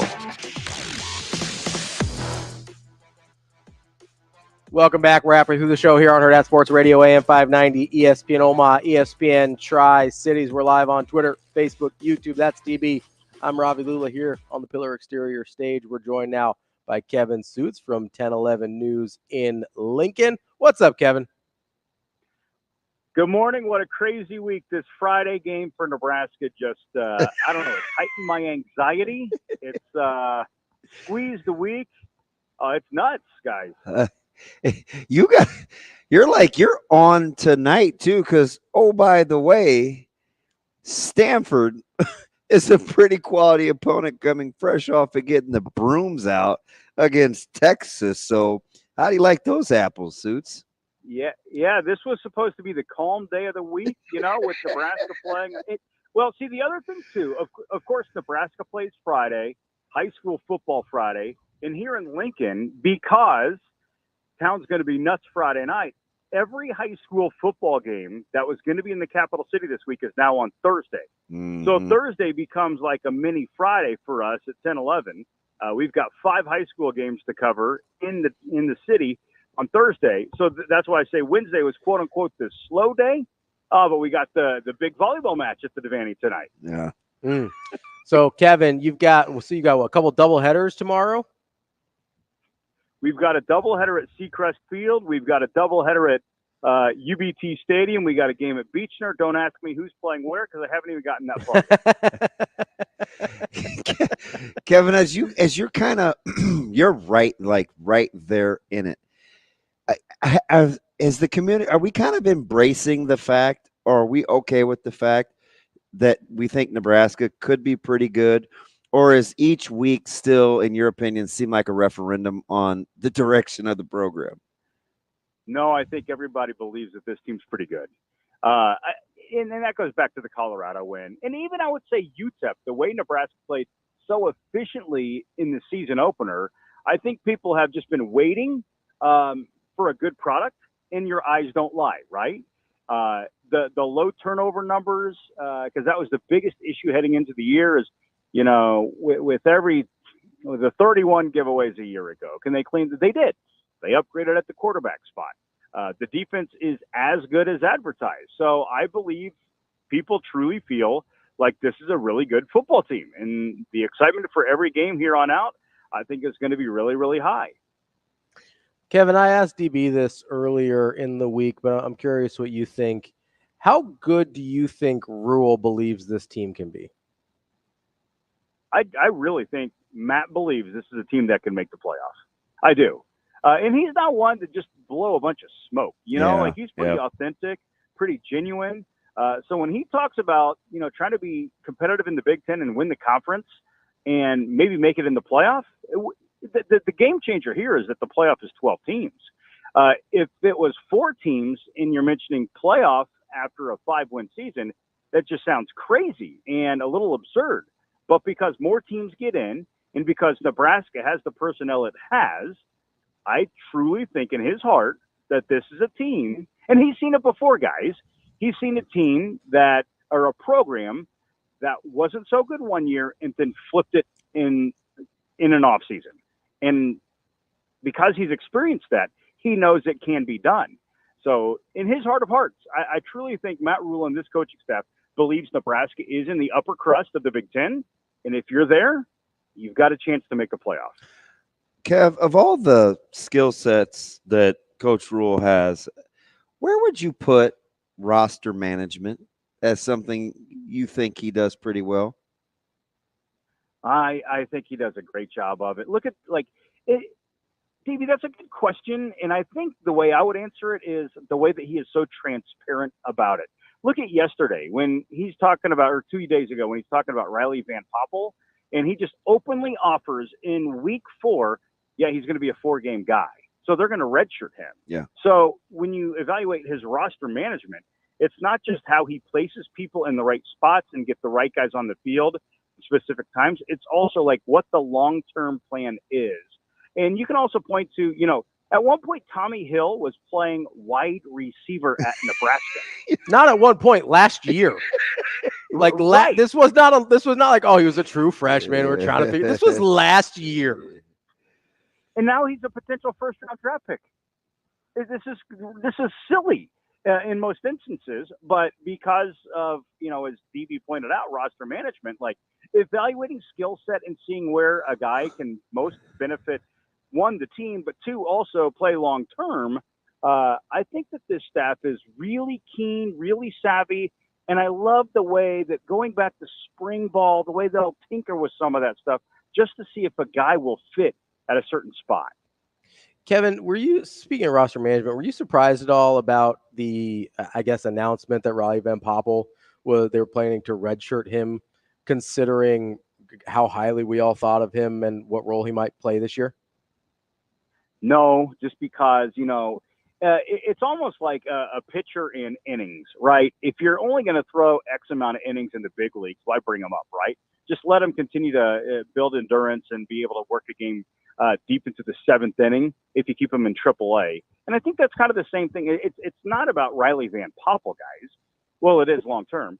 But for the instance of the 2024 season, it's about Ty Robinson and Nash Hutmaker and Jamari Butler and Cam Linhart and Princewell Umanmielen. Like just the number of guys they have up front that can help the team immediately.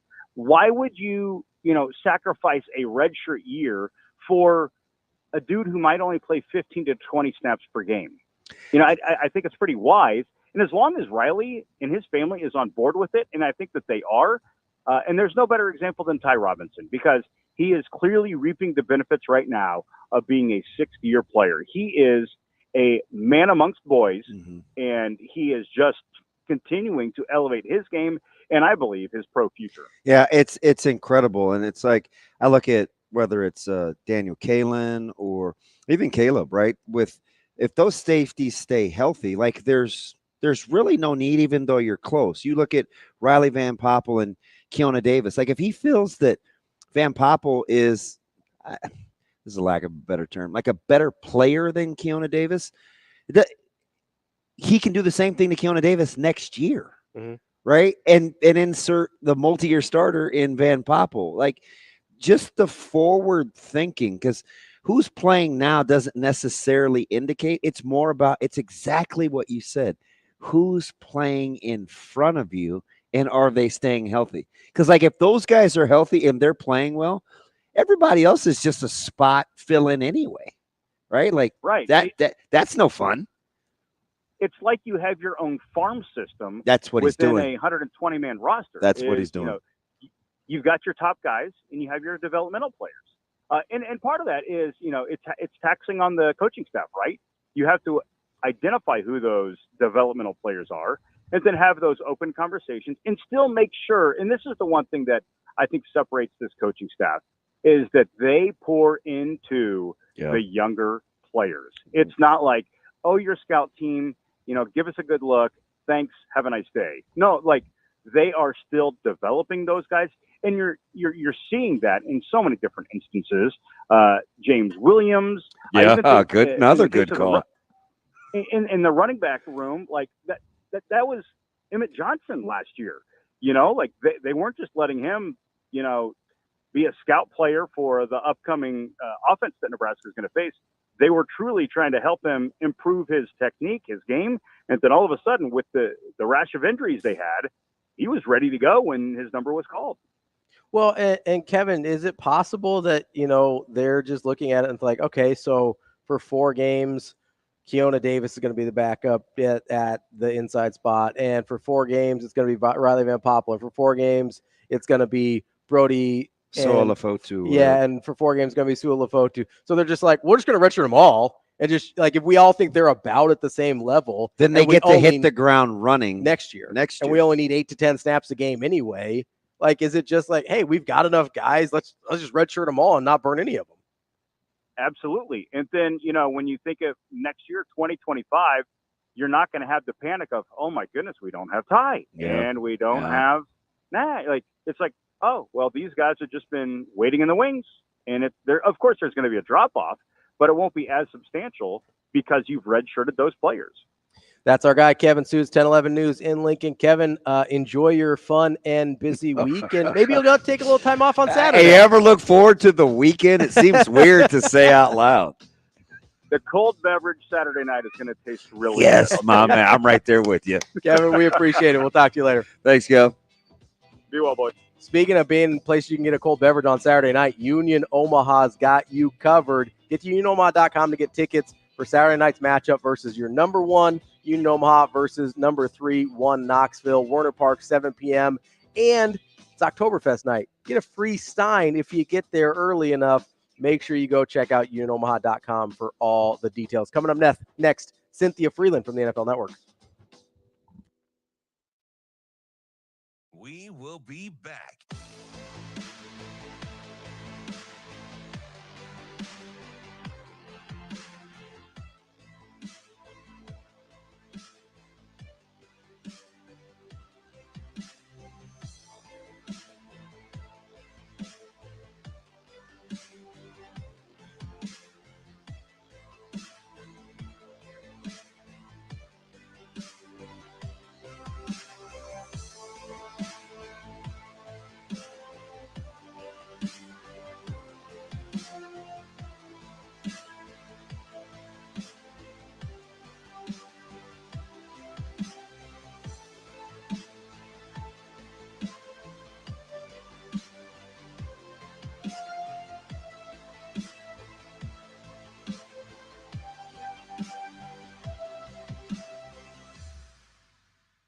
We will be back.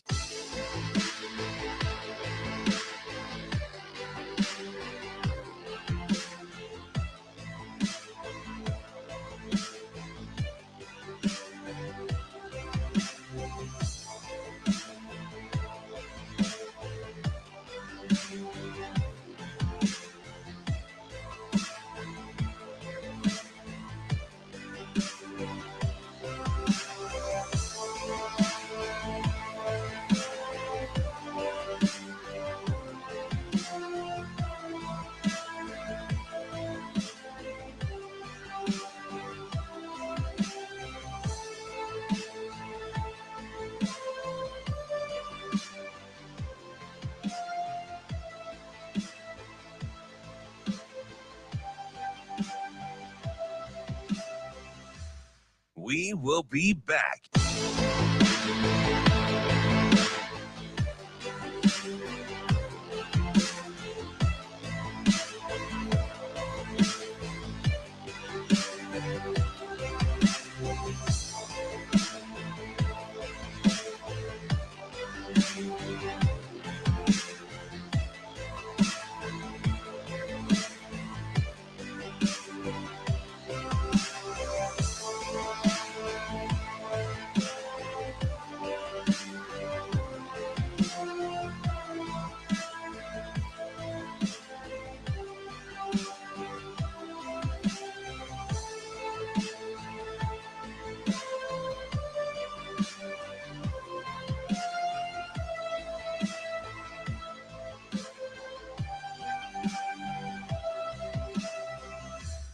We will be back.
Welcome to Hurrdat Sports Radio. Deep shot, Jefferson. Yes!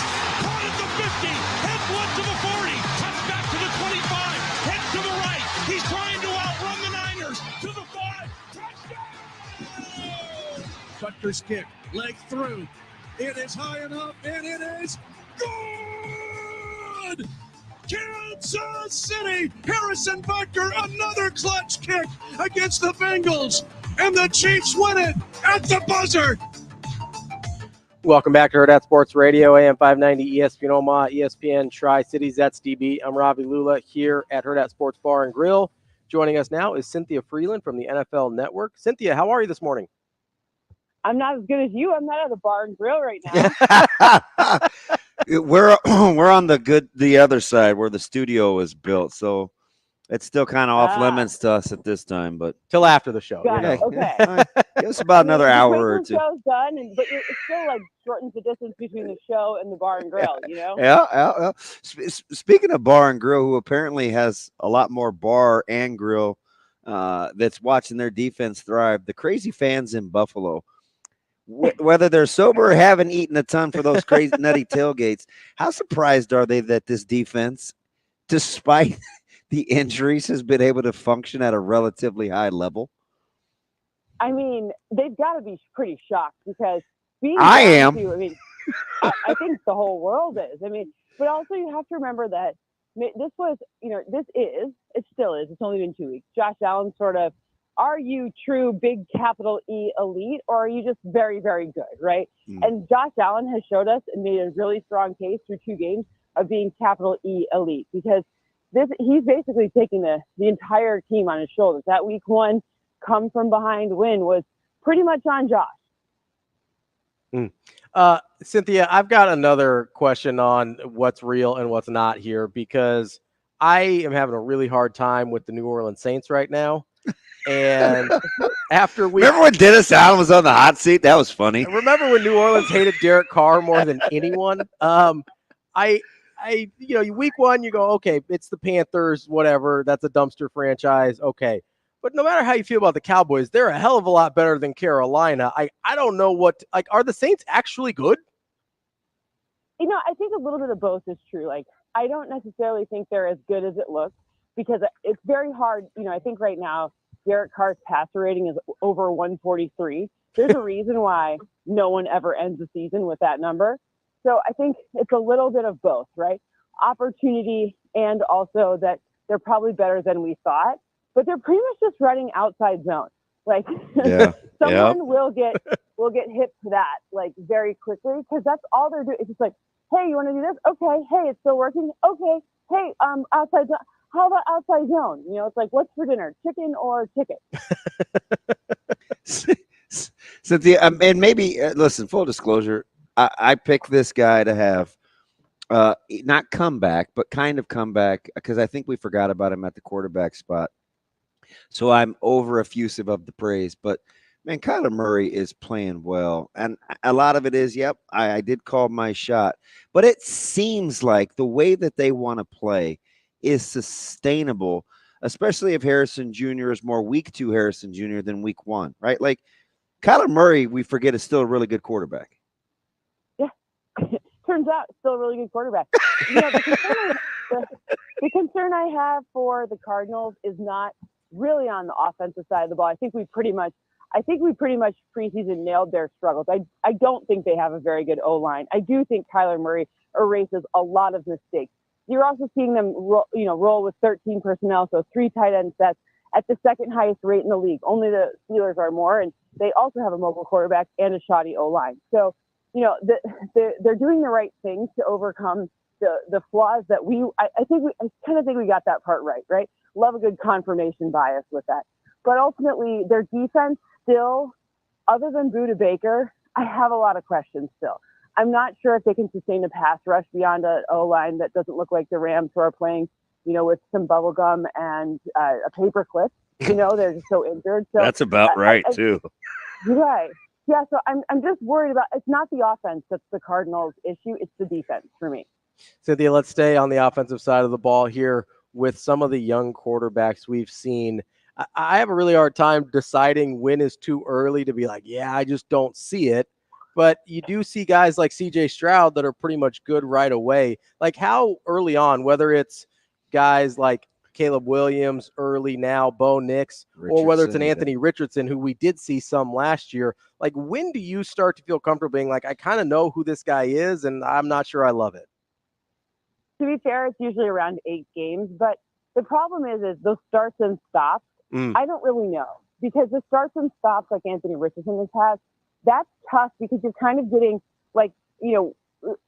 let's compare Richardson and Stroud, for example. So Stroud, they've added a run game. Joe Mixon, I know he got hurt, but they've still added a run game, and they're getting some more efficiency in pushing the run game. They didn't have that last year. So that's adding an element that defenses have to account for. Whereas, Anthony Richardson, their passing game isn't the strongest threat in the National Football League. So people kind of can spy what Anthony Richardson did, his tendencies. He's not getting that element of surprise benefit right out of the gate. So I have to bring up one of these guys that's kind of in that same class, in Bryce Young, that got benched this week. Travesty. How much do you put on Bryce Young, and how much are you I'm not sure if Bryce Young and CJ Stroud switch positions, how much different are each of those guys' lives?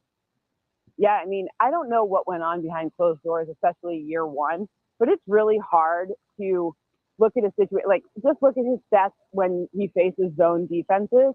He's thrown 0 touchdowns. He's got 8 interceptions in 300 snaps facing zone. So point being, it's a relevant number of snaps. Mm-hmm. And that's an area where, you have to take advantage of increased space. Man coverage, okay, you could say, Your receivers are blanketed. We get it. That's hard to navigate. But zone is a little bit more of not easy, but the space is a little bit different. And the fact that it's been so bad on those downs, it kind of makes me think it's 50-50. 50 on him, 50 on his staff, because they're not getting him in situations where he's able to throw to a space and get an open receiver. They're not taking what defenses give them very well. Very similar QBRs. Who's closer, both coming off injury, who's closer to being like who we've seen the first 2 weeks at the quarterback spot? Kirk Cousins or Joe Burrow? Ooh, Kirk Cousins. Look, Joe Burrow, they always start slow. Part of it is because nobody decides to play in their preseason. I don't understand it. But, these organizations where they have and by the way, if you look at additional facts about them, it's their high draft picks just don't play. Like Chris Jenkins, the defensive tackle, who was part of the way they were going to stop the run. He's not playing, right? Yeah. DJ Reader's up in Detroit, and he hasn't even started. And that's kind of a recurring theme. They did that with, Dax Hill, except for Jamar Chase and Joe Burrow, they can't get it together early season. So I'm not worried about Joe Burrow. But I do think Sam Darnold has a bit overperformed, but I think we're seeing more of his trajectory compared to what, this is who he can be. This is what the right system and the right fit and the right opportunities and Justin Jefferson and Aaron Jones mean for a quarterback who has a lot of talent, a lot of brains, that has previously been in not great situations. We're talking with Cynthia Frelund from the NFL Network. Cynthia, I know you like to dig into the numbers and metrics and things like that. So I want to ask you, is there a unit or a team that has outperformed your expectations by a pretty significant margin through 2 games this year? Well, I think probably, the Packers defense was this enigma for me. Obviously we know Jordan Love being out changes their offensive looks, and it's really impressive that Matt LaFleur was able to create a rushing game plan that worked so well for them, right? Okay, great. But their defense, now they bring in Jeff Hafley from Boston College, and they don't have the personnel that would suggest a fit with what Hafley likes to do in his pass coaching thoughts, right? It's a different strategy. However, the team now leads the league in interceptions, overall. They're doing a nice job.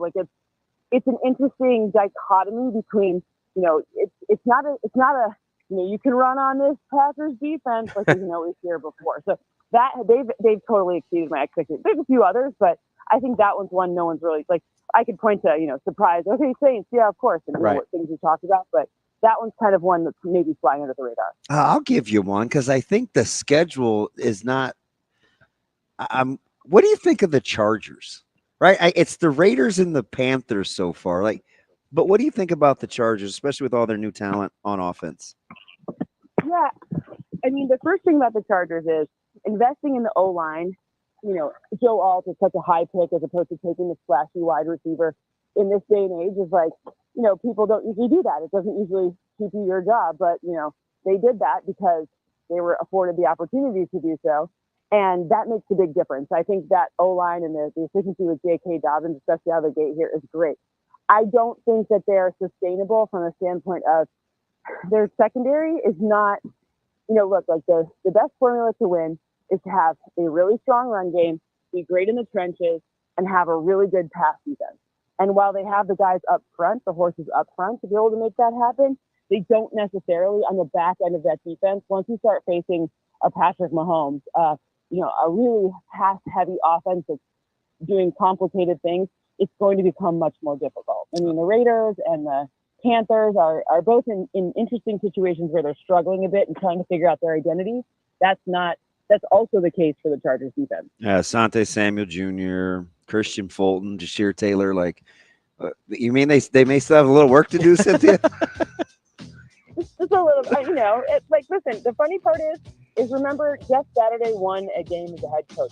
Point being is the team 1 through team 32 aren't as different as it may seem. I know, the Panthers don't look great, but parity is what makes the NFL so good. So, it seems really bad or it seems really good because of a specific score or one data point. But the truth is they're not as far off as you might think.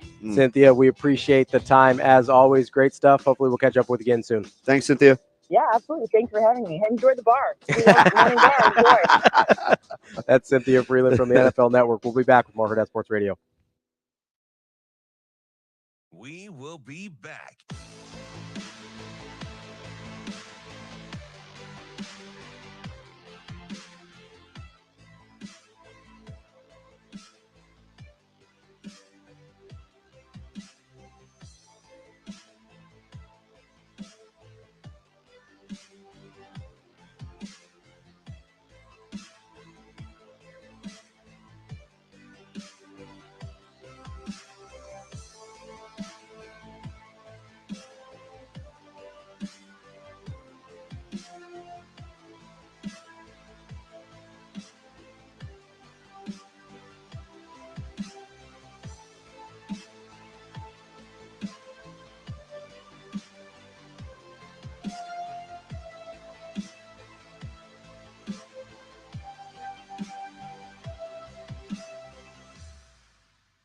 We will be back.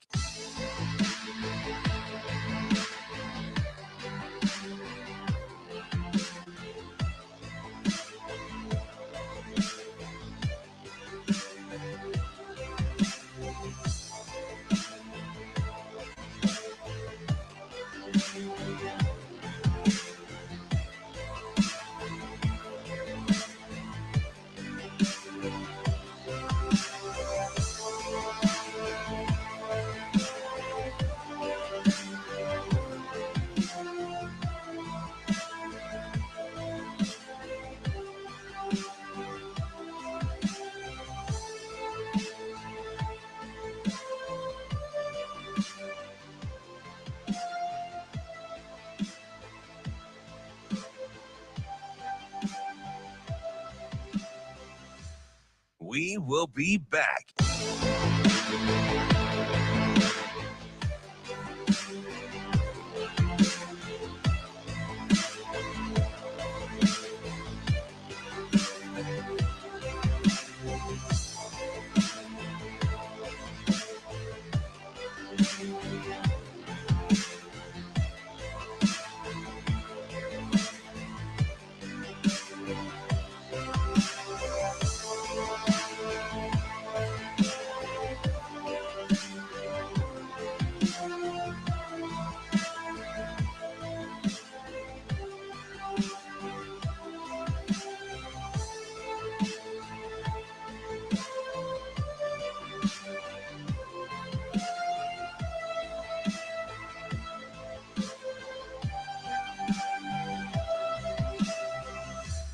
We will be back.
Welcome to Hurrdat Sports Radio.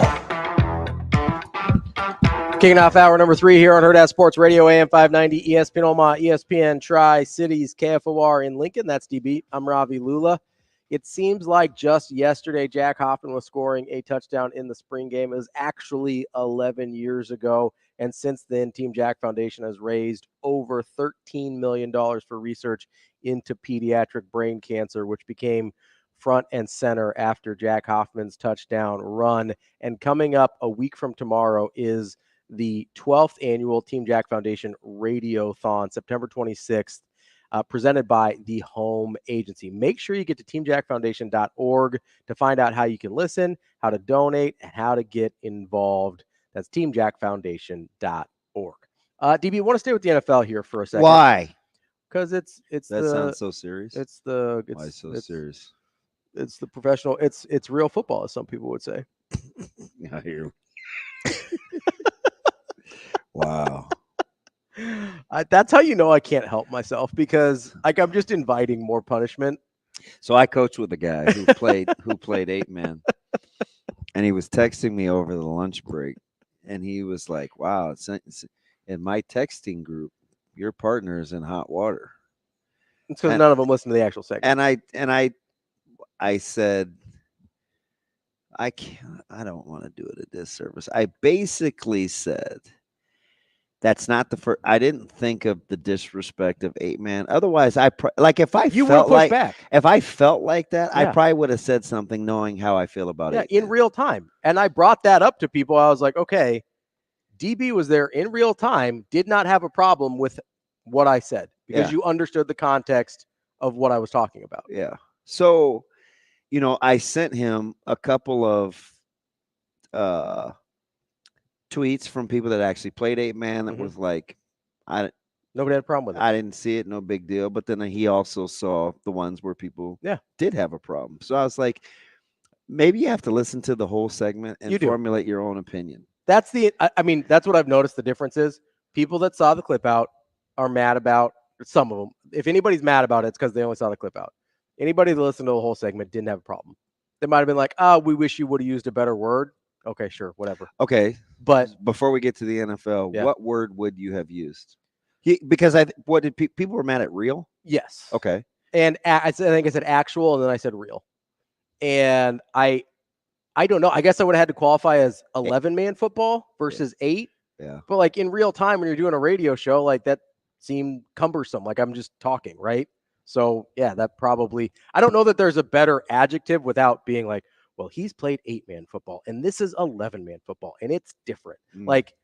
I think the quickest way to get to the point was how I did it. I'm not sure there's another single word to say. Maybe traditional football would be but traditional football, soccer. So I don't know what to tell you. And now that I'm thinking about it real time, that he's coaching 11-man because he was an 8-man guy. I'm like, I wonder what he would say about the transition. Yeah, it's different. Although Coach Samanji wanted to hire him immediately. Mm-hmm. And you have to kind of go through a football acumen interview. Yeah. So he's clearly bright. Oh, for sure. I think people took it. So people went way off because I used the words real and actual. People thought I was being disrespectful to the work people put in, which that I don't even know how you get there from what was said. They were like, oh, these kids put their hearts in it. It's the lifeblood of the Western rural Nebraska communities. I was like, we're not even talking about that. We're talking about Carter Nelson and Garrett McGuire. You guys, you know what it felt like? It's okay, so you guys are projecting a little bit. You feel some kind of way that you're not respected in general.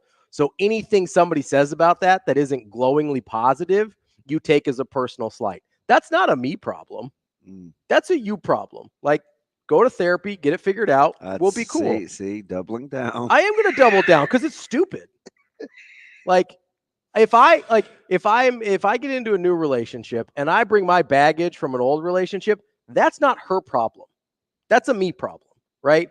And somebody said yesterday, it's well, regardless. And speaking of which, two things. Number one, the 8-man foundation that got mad at me in the first place was oh, we know you didn't mean to be disrespectful. Then I was like, then what the F is the point of this whole conversation?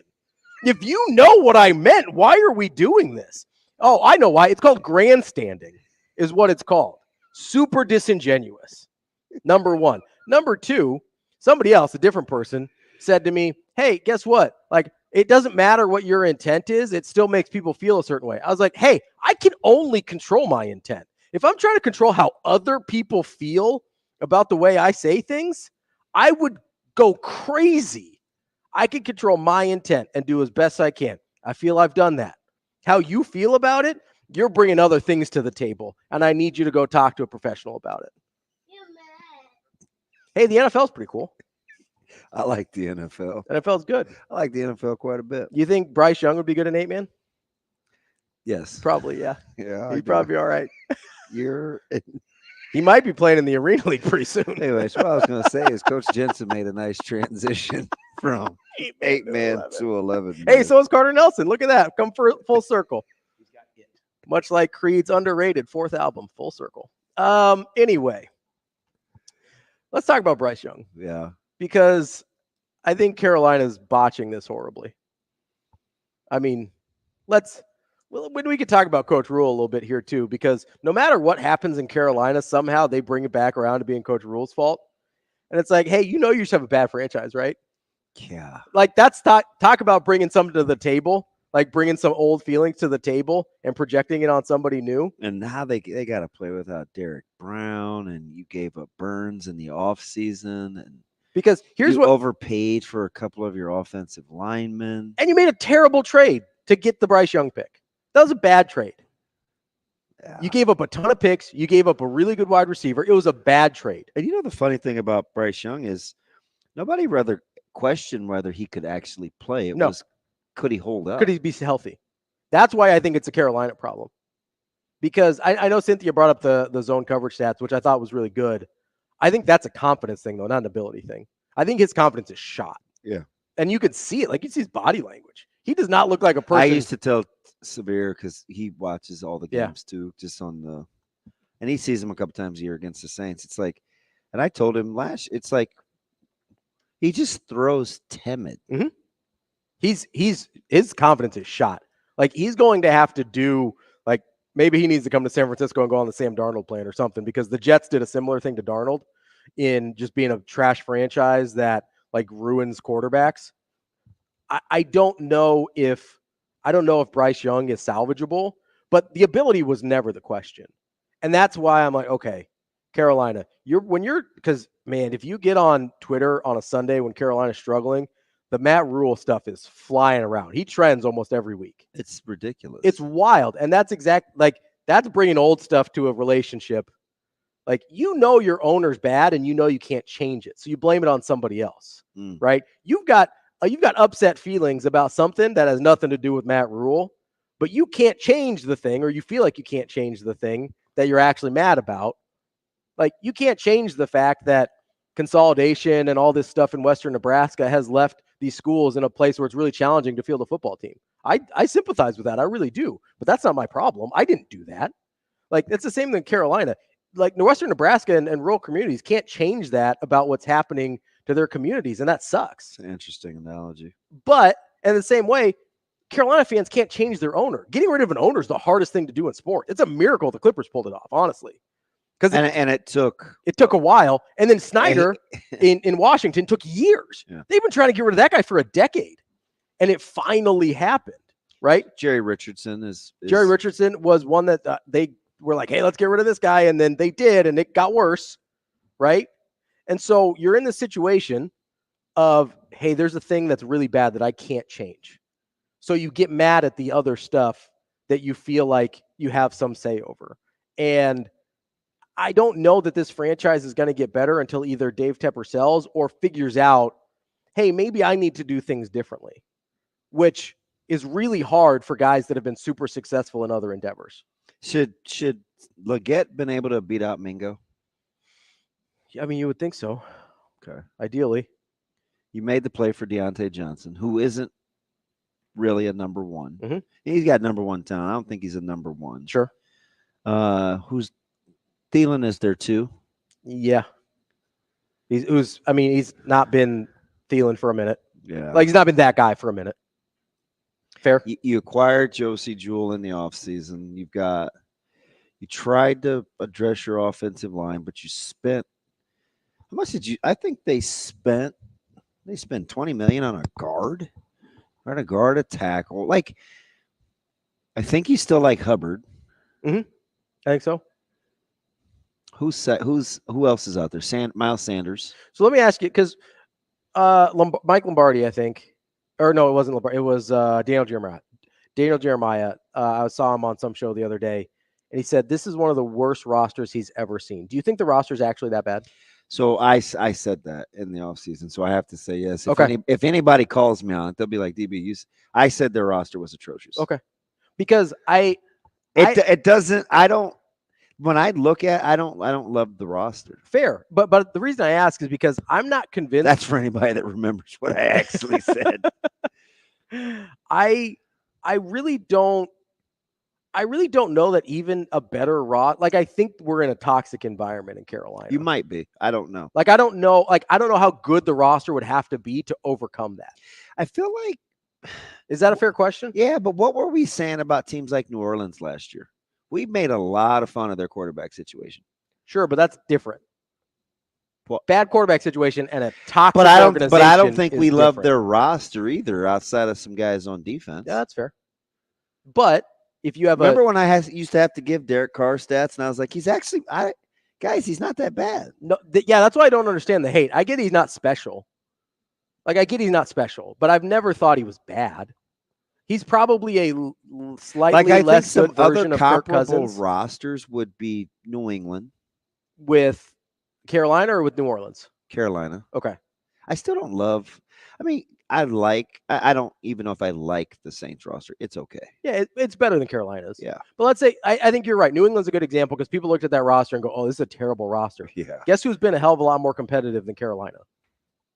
New England. Right? With a first-year coach. With a guy that nobody likes at quarterback. Nobody cares about Jacoby Brissett as an NFL quarterback at all. Career backup. Nobody wants him to be the starter. The fact that he is starting, people look at as a red flag with Drake May. I don't, man, without looking, I don't think there's anybody in this state that could name me all three starting wide receivers for the Patriots. Hey, by the way, I can't. Can Derek Carr ever be the star of a team? I mean, can he be It's that kind of a guy? weird question. Because at the this Raiders, stage in his career, with the Raiders, probably he never not. was. It's Polk, Douglas, and Harry, by the way. Oh, yeah. Or Hunter Henry. I mean, and I get it. He's playing tight end, but those are the guys. Unless you want to count a healthy KJ Osborne, but can he be that way with the Patriots? That's what they're working with. That's what they're trying. And they're in New England. Way more. That's why I asked about the toxic organization, because this isn't just like a 2-game sample size. At this size. stage in his career, Shane, I would say no, because nobody liked Dennis Allen last year. No. He was on the hot seat. And you could easily make the case that he outcoached McCarthy on Sunday. Oh, yeah, I think so. That's fair. Could easily make the case. Yeah. I mean, I have no idea what Zimmer's doing. I don't know if I would defensively. I don't know if I would nail it down to McCarthy versus Allen, but the Saints were much better coached than the Cowboys were on Sunday. If you want to get it down to coordinators, yeah, they just or whatever, they just that's look fine. ill prepared. Yeah, they look like they had no idea what they were doing. And what's wrong with their running game? I mean, they got two guys they got a guy that hasn't been good in 5 years. I mean, when's the last time you were scared of Ezekiel Elliott? Oh, he actually looks fit too. Yeah, but he's older now. You know what I mean? I get it. He does look like he's in shape finally, which is great. I get it. Well, I don't know. When's the last time anybody was like, yeah, Zeke Elliott, he's a number 1 back. Let's do it. So just because he's wearing 15 again doesn't mean he's at Ohio State. It would be just excuse me. It'd be a borderline travesty to bury Bryce Young. I know, but he's got to get out though. Listen, I've seen this, but he's got to get out. I've seen Rosen. I've seen David Carr. Yeah, David Carr was ruined. You cannot convince me David Carr couldn't have been good other places. BYU. What's his buckets in Denver? Oh, Bo Nix or no, Zach Wilson. Yeah. I don't know. I was never super sold on him coming out. Zach who? So I felt differently about him coming out than I did Bryce Young. So is Anthony Richardson, Shane, is it Steichen's problem? Because we once upon a time we really liked Steichen. I never really liked Richardson though. I don't even recognize what we're doing. That was a guy that all along I've been like, okay, he hasn't played that much football, and when he has played football, I have a lot of questions about him actually throwing a football. I thought, whoa. And the numbers have backed that up at What's pretty up, much Coach? every at pretty much every turn. We know what the N for on our helmet stands for. We understand that completely. I don't understand what these drops are, Shane. You don't understand? I don't understand how they are relevant to what we're doing at all. And that's totally on me. Robbie's a little feisty. I'm just sometimes they're on point and I get them and I'm like, I don't know what we're doing here. I am not. You talking to a ghost? Read you Rev's tweet. What did Rev say? Rev Tom said, "Geez, do I even do this, Shade? I don't think I'm going. Go for it. You already started. Let's go." Okay. Geez, Robbie sure is angry for a dude that's done real radio for like a year. I'm moving on from that. So, like, do we think that I'm trying to associate the quarterback with the coach or the OC? Mm-hmm. And I always say this because I think he was spot on. I always go back to what Sage Rosenfeld said, that we never talk about that relationship. Just like we heard Sirianni yesterday say, if you guys are trying to drum up something, yeah, Kellen Moore called that play. No, Nick. Like, nobody was trying to drum up anything. You did that as you rolled your OC. Like, and he goes, "Oh, I'm the head coach." It's like, hold on, that bus is coming. Let me get you here, Kellen. I'm like, "Oh, Nick, this is getting away from him. This may not go well. This thing is getting away from him. It feels like." So, but can I not? Do I have to look at Jalen Hurts in relation to Kellen Moore? Do I have to look at Herbert in relationship to Jim Harbaugh? I think you have to consider it, right? The issue with Jalen Hurts is you've seen him look different under different coordinators, right? Yeah, but you don't even. No, you're not a Hurts guy. I'm not, but I can also I don't. But he's done it before. He played at Oklahoma and Alabama and could function. Which is funny because when he was at Oklahoma, I was a Hurts guy. I thought people were too hard on him. I was like, I think he's better than you think he is. I thought it was kind of silly that nobody was talking about him as a first round draft pick. I was like, I think he's better than some of these other guys. I was coming out. I was in on Hurts, but we like Steichen. Yeah, I guess. Yeah, he's good. He's got a good track record. Yeah, but I never liked Anthony Richardson. My issue with Jalen Hurts is, and this is kind of goes to your point, or say Rosenfeld's point about the coordinator relationship, is we've seen Hurts look better in different situations than he does now. So that would kind of go to your point. My thing with Hurts isn't that I think he's bad. Kyler's lost his guy, and he appears to be flourishing. I think Kyler's also one of the most talented quarterbacts in the league. He's just short. Did you say that out loud? He is. He's incredible. You were getting ready to ask me if I've seen Kyler. I'm a closet one of his biggest fans. Yeah, it's man crush. The only knock I wanted to fire his own agent. Even though he did get him paid. He did get him paid, but some weird clauses in there, but he got him paid. There was. Prior to that contract, the only knock on Kyler Murray was ever that he's short. That's it. He's got everything else you would want out of a quarterback. I don't believe that to be the case. Prior to the contract. I don't know who was knocking his skill set before, except for he's short. Now then the contract thing comes out and you're like, oh, does he not watch tape? Is he a little Johnny Manziel out there? He doesn't like to study. He's got 0 hours logged on the iPad. Like, I don't know. Maybe that's true. Maybe it's not. But maybe getting a new OC is actually the best thing for Kyler because he does feel like he has to watch tape now. Maybe he does feel like he has to do the homework now. Maybe being with Cliff Kingsbury was like, oh, I know what this guy does. I'm good. Let me ask it a different way. Okay. How many quarterbacks do you think in the league are good enough to withstand whomever is their OC? Not very many. Okay, so maybe that's the issue. I'm not just talking about in the league right now. I mean historically. Like, I can make the argument, and I think pretty easily, that Tom Brady's not Tom Brady if he ends up in a different situation. No, I don't. But he's won Super Bowls. Why would you pick him? Because he won the extra Super Bowl when after he had became who he became. Like, there's a chance. I'm not saying his talent's any different, but I'm saying his opportunities would be different.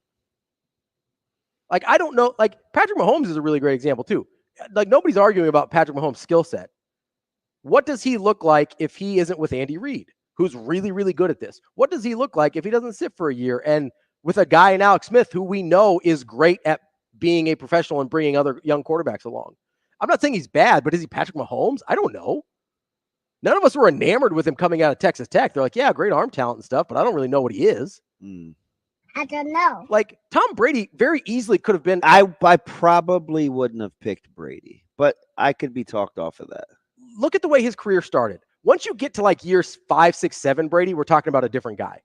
But look at the way his career started. He very easily could have been an afterthought in the NFL. So so wait, I just want to hear you correct. So if you're saying like if they turned him loose and said, hey, go utilize your arm to win us championships, it may not have gone that way. 100%. But because of the way he was brought along. Like Roethlisberger. Yeah. Okay, I'll entertain that. Like, and Roethlisberger's another great example. Does he win 2 Super Bowls if he goes somewhere else and is like thrown to the wolves? Or with a bad franchise? Like, the Steelers are an exemplary franchise. However you feel about them, they're run as well as anybody in the league and have been forever, right? If Roethlisberger goes to a different franchise, and we know he had... I vouch for Ben and struggled when he was with Arians, even though you could make the case statistically he was... That was his best offensive coordinator. Yeah. Like, but I wanted him to run the ball. But I'm talking about, and I have the utmost reverence for both Brady and Mahomes, less so for Roethlisberger. That's for you, amazing Daniel. He fights with me about Roethlisberger all the time. But like, I have the utmost respect, and like those are the, in my opinion, the 2 best quarterbacks that have ever played. But I can make an argument that situationally, they were in really good. I mean, Joe Montana is another great example. Is Joe Montana if he doesn't go to the 49ers and Bill Walsh? Like, we're talking about the greatest quarterback. Is this the guy that led the comeback against Houston in the bowl game at Notre Dame? Maybe, but maybe not. We don't. That's what I mean. Like, there's not very many guys. The one guy that I point to, because I don't think he went to a great situation, is Peyton Manning. He didn't go to a great situation, and he was thrown to the wolves. And then he ended up still being Peyton Manning. Well, then I think Aikman belongs in that discussion. Sure. And I'm not a huge Aikman guy, but that's a fair point. He was in a really tough situation. And he had to overcome it emotionally. Absolutely. Like, he was getting his tail whipped. What were they, 1-15 his first year? Yeah. They were terrible, right? That's a guy that overcame a pretty rough situation. Like, and I hate saying this, although I do think the franchise by the time he got there was an okay But shape. I'm just saying, though, I think he is this is going to be a total hot take because people love to hate on him. Mm-hmm. Aikman should probably get more credit than he deserves, not less. And I realize he played with really good players up front, right? Yeah. He had Emmett, he had Irvin. Great offensive line. But not only did he have to overcome early the car treatment, he also evolved into this leader post Jimmy Johnson. Yeah. Which is legendary. And got them that extra Super Bowl. Yeah. Right? Like, where he probably gets more the credit. Whole like, I think he's grossly undervalued for what he meant in that locker room. That's I do, interesting. man. I do. I think he might be a little overrated as a passer, but as a player, maybe not. And as a leader. Yeah. That's interesting. That's a good example because he did overcome a pretty rough situation. Yeah. That's DB. I'm Ravi. We'll be back with more Hurrdat Sports Radio coming up next. We will be back.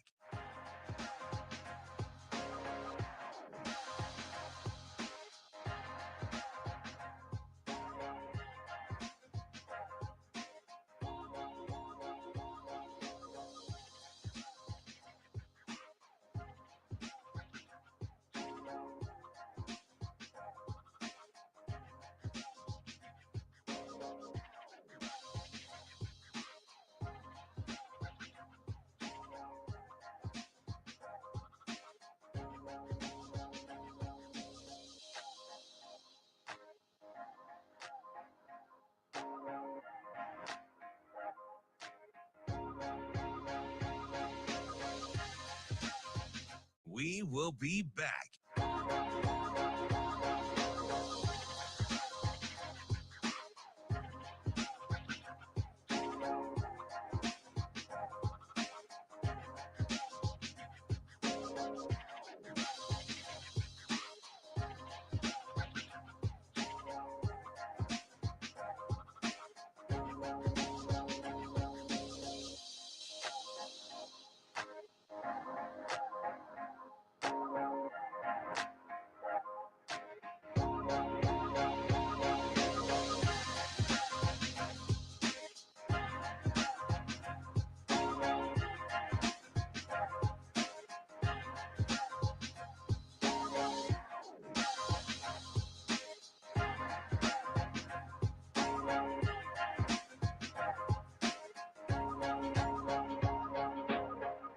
We will be back.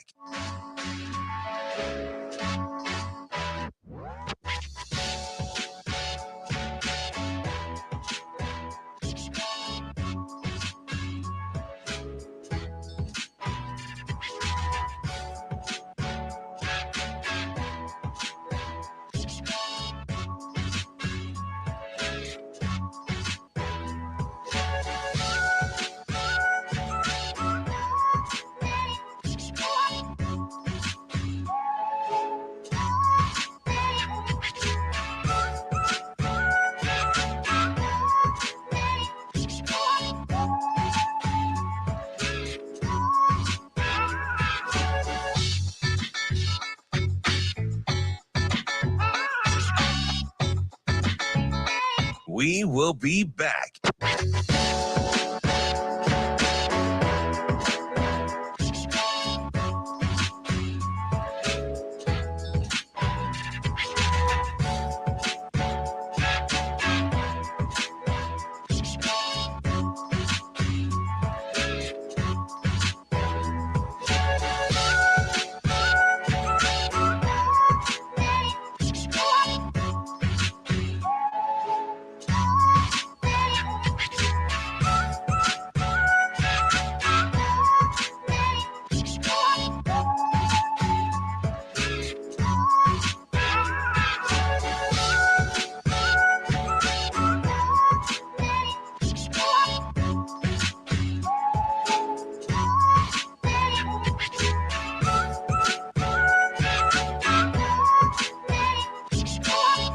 We will be back.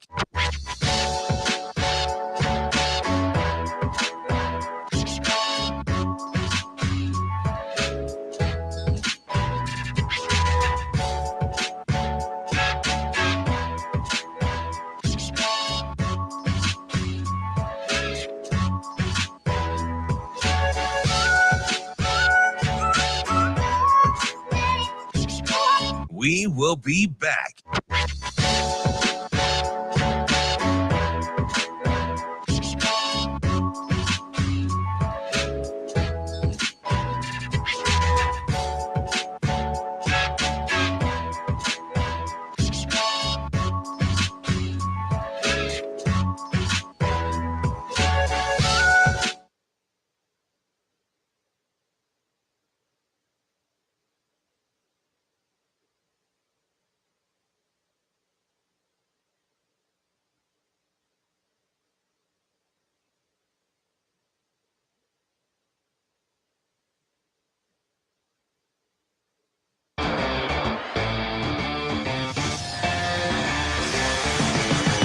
You're listening to Hurrdat Sports Radio. Welcome back to Hurrdat Sports Radio, AM 590, ESPN Omaha, ESPN Tri-Cities, KFOR in Lincoln. We're live on Twitter, Facebook, YouTube. That's DB. I'm Ravi Lulla, and it's time for Bet On It, brought to you by Warhorse Sportsbook. Warhorse, the best place in Nebraska to place your sports bets, whether it's in the sportsbook in Lincoln or the one in Omaha. They've got you covered with nearly every major sporting event, as well as nearly every way you can think about betting on a game, live, in-game, props, straight bets, parlays, whatever you can think of, they've got you covered. Go to warhorsecasino.com for more info and to see all sorts of events they've got going on. I try and keep you updated when they're coming, but if you want to see a larger list, get to warhorsecasino.com. Wanted to continue our conversation about the quarterbacks here for a second. You want to bet on it? Yeah, I would like to bet on it because there's not a lot of guys that I would bet on as being successful regardless of their situation. Well, so I just think there's the only reason I got into this is because Sam Darnold had one of the highest grades coming out of any quarterback almost since Peyton Manning. As a prospect, he was incredible. Right? But for whatever the reason, it's whatever the reason. The Jets, that's the reason. So it just got me, I mean, I'm higher on Kirk Cousins than most. Like there's just quarterbacks that I gravitate towards it. What situation did Kirk Cousins go into? Didn't have to play right away. No. Was with a. I'm trying to remember his talent. Oh yeah, I don't remember how he was graded, but I'm talking about his situation in the NFL. So didn't have to play right away because they had RG3. They was in the same draft class. And who was his offensive coordinator there? Kyle Shanahan. Yeah. Pretty good offensive mind to be with, right? Yeah. So Kirk Cousins, I don't know. I don't remember what his eval was. I think they looked at him as a career backup probably based on where they drafted him. But in a really good situation where didn't have to play right away, got to learn, got to sit, and was with a really good offensive coordinator. Kirk Cousins was in a really good position to be successful, and that, I think, can launch your career. I don't know if that's a hot take, but I'm not sure I disagree. Did Patrick Mahomes get fortunate being with Andy Reid? Yes, 100%. Can you imagine him with the Bears? Can you imagine him with the Bears? I get it. But there are some guys that are really good. Yeah. That I think are totally situational. Like Brock Purdy. Lamar Jackson. Lamar Jackson's even better. Yeah, I mean, multiple MVP. I think Lamar Jackson is particular. You have to be very specific with what you ask him to do. I'm going to give you one. Yeah. And this may be a hot take. Okay. I think he's better than we think, and I think he's darn near thrived, if not at minimum come out of the back end of some weird situations. Who? Baker Mayfield. Ooh, that's a good one. He's been in some terrible spots, terrible situations. I mean, obviously the Browns are the Browns, right? But even if you want to go as far as there was a time, yeah, when the second to last year in Cleveland, we thought he was going to be pretty good. Yeah. I mean, we thought he was going to be pretty good pretty early in Cleveland. So I think Baker Mayfield is he's been good in Tampa. Is better than. How about how he made the little mini run for a terrible Rams team? See, that's what I was going to bring up as maybe the most impressive thing about him not being situationally dependent. At not that just time, that was junk. He played on like being on the team for 2 days. No, I know. That's unbelievable. No, I know. It's what we freaked out when Christian McCaffrey did it for the 49ers. That's a running back. It's early for this guy, but I'm tempted. Okay. What about CJ Stroud? See, that's a guy I think about a lot because we thought that situation was horrifying when he got drafted there. I thought it was horrifying when DeMeco Ryans got the coach there. I did too. Everybody did. We were like, that's one of the worst situations. He's pretty good. That's a guy that, like, out of this group of young guys right now, if there's a guy that's not situationally dependent, I would point to CJ Stroud. I think Kyler Murray is in that group. He lost his stud. Yeah. Kyler Murray's interesting. He's hard to. I guess it's still early, but he's pretty good. He is pretty good. He's hard to figure out though because we've seen kind of so many different versions of him. It feels like. Let me give you one. Okay. Joe Burrow. Joe Burrow's tough. Do we think he went to a good situation in Cincinnati? Remember, Joe Burrow is the guy that we said under 25 lock stock was the guy we'd take. That wasn't named Patrick Mahomes. Yeah, that's my guy. Like out of like right now, health is obviously a concern, but out of the guys that is it still? Yeah. Okay. Health is still my only concern with Joe Burrow. I think he's incredible. But I don't know I can't definitively say he'd be successful anywhere. I lean towards yes, because I don't think we were enamored with that Cincinnati situation when he went there.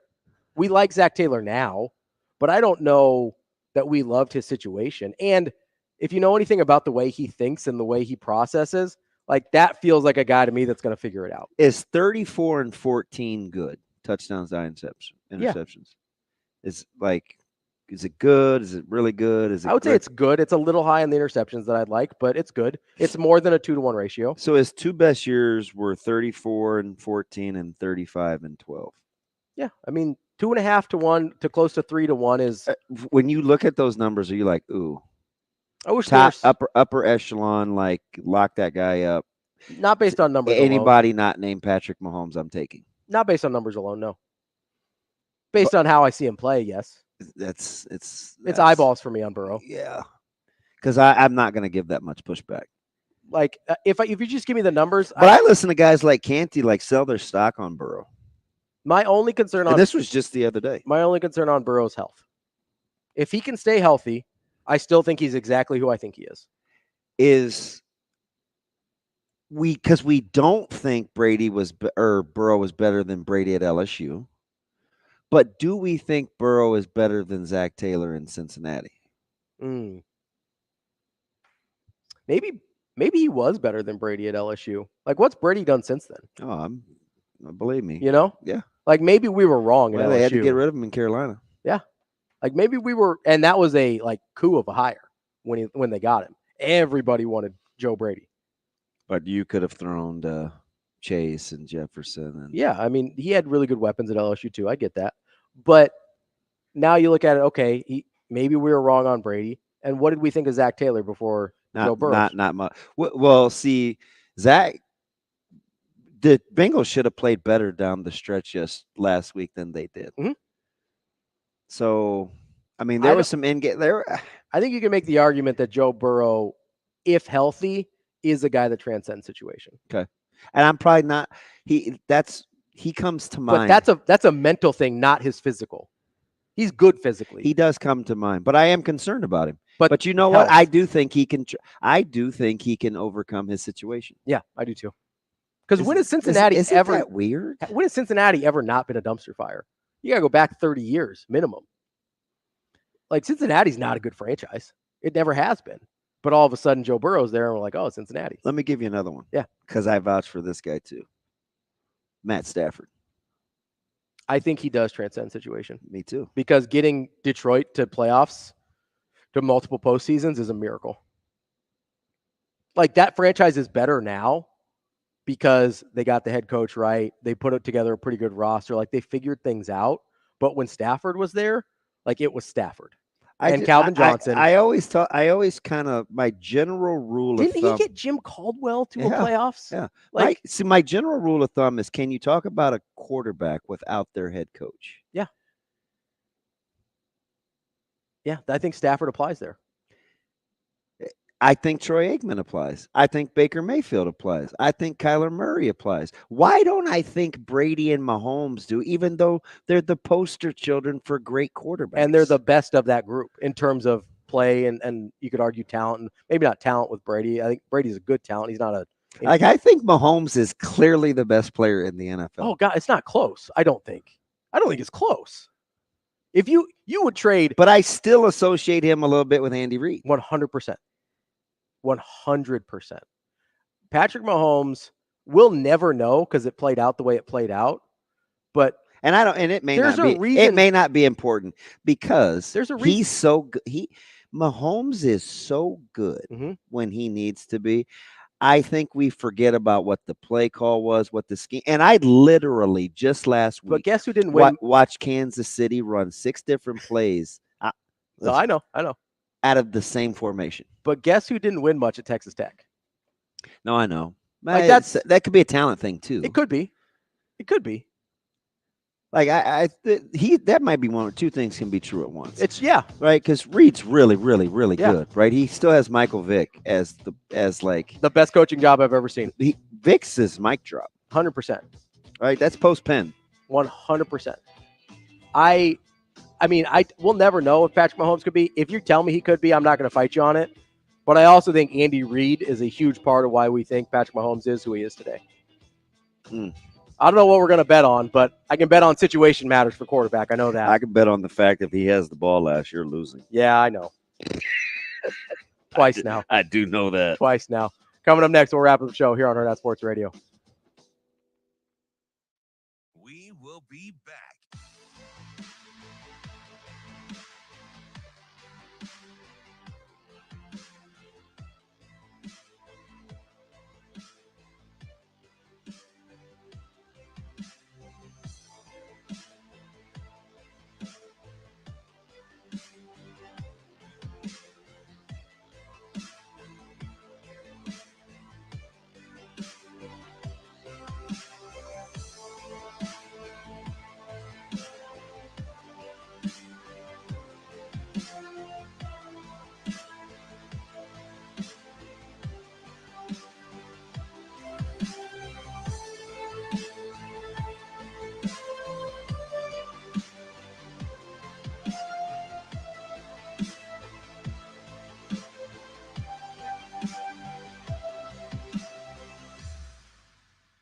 We will be back.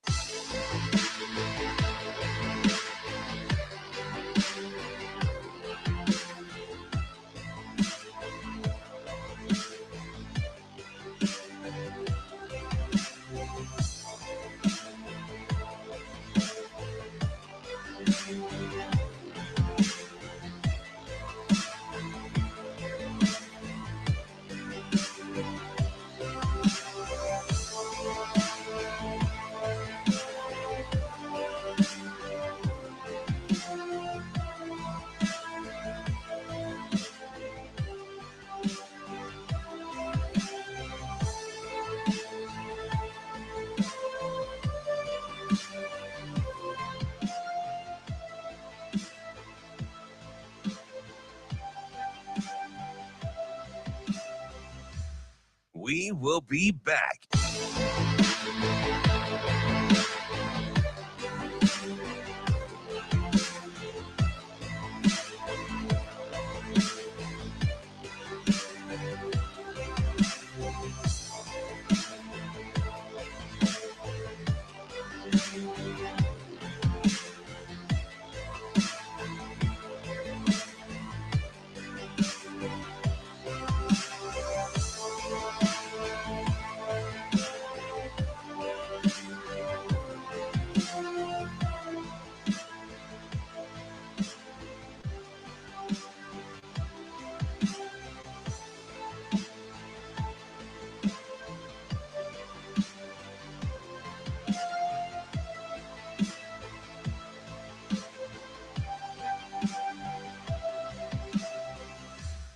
We will be back.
You're listening to Hurrdat Sports Radio.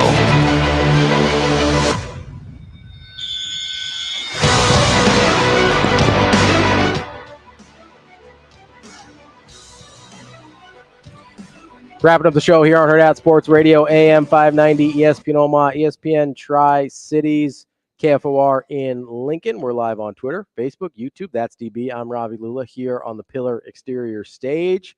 We've got a Woj bomb of sorts. He's retiring. Yeah. From the news industry and from ESPN. Although it does seem like he's still going to work. Pete Thamel is reporting he will be the general manager of the men's basketball program at St. Bonaventure. I think that's real. I don't think I'm being fooled by the internet. Like Tua retiring, or it's hard to say, but it looks like the real Pete Thamel. So he no more Woj bombs for your boy. We won't even know what to do. I guess we'll have to follow Shams, I guess. Yeah, good point. Yeah. I was always a Woj over Shams guy myself, but as are most sane people. That's crazy. That's sorry. Not that I'm referring to you as sane, because that has yet to be proven. It's much like Patrick Mahomes, whether he's situational or not. I do like Tony's point, though. We may never know. What's that? Well, TG said because when you get the great combination between quarterbacks and coaches, that's when it transcends. Yeah, it elevates to another level, right? Yeah. And I asked, can you think about Peyton Manning without thinking about Tom Moore? I can't. You didn't even know Tom Moore, did you? Once you said it, I did, but it wouldn't have come to me. So Peyton Manning was a standalone? Yeah, for me. Omaha. Yeah. No, to me, Peyton Manning you go. Like if if Patrick Mahomes doesn't go to Andy Reid, is he just Phillip Rivers? I don't know, man, but I don't appreciate the Phillips Rivers. Oh, he's blasphemy. good. No, Philip Rivers is good, but we don't talk about him like he's Patrick Mahomes. No, I know. You know what I mean? Like yeah. That's why Philip Rivers is the perfect example. He's really good. Yeah. He's just not somebody you're going to talk about as an all-timer. Like, yeah, I agree. The combination is what lifts people from. So you know what's funny? Yeah. I feel like this is the backdoor way that I was trying to describe Coach Rhule and Coach Sat on the offensive side of the ball by getting Dylan Raiola. Oh, interesting. Right? Because every time I try to talk about the prowess, I use Raiola as in that offense, in the concepts, as a way to validate. But then they're like, oh, just Raiola's really good. Yeah. That's what that's what people that don't like Satterfield say. It's like, oh, Yeah. well, anybody could do it with Raiola. Yeah. That's like, well, that's actually not true. It's really not. Like we've seen a lot of really talented quarterbacks in bad situations not do well. We were just Now, talking and that's not to say, but because I won't know, that's not to say Dylan couldn't overcome. 100%. He could be one of the guys that is not situationally dependent. Well, yeah, that part. We're not sure yet. Also don't know, because I think offensive coordinators can be situationally dependent Although too. if the offense doesn't turn out to what we want it to be, I mean, we'll probably be able to see why. Yeah, probably. Won't it reveal itself? One way or another. Yeah. You'll either sit there and I don't even know if we're prepared for that. Oh, we are certainly not. Not emotionally. Not even a little bit. Because we don't want to say anything negative about the quarterback play. It's much easier to be negative about the OC. Because we've fired and hired different OCs before. We've never had a 5-star quarterback. Yeah. Drew said something I think is exceptional. He admits that he's a novice in football. But he asks good questions. I talk about running behind your pads as we'll get ready to preview Illinois tomorrow and Friday. And he said, DB, I heard you a couple of times say this week that the running back for Illinois doesn't run behind his pads like you and I's backs do. He says, I'm an absolute layman to running back play. Would you say it's kind of the way that Amani Cross used to run?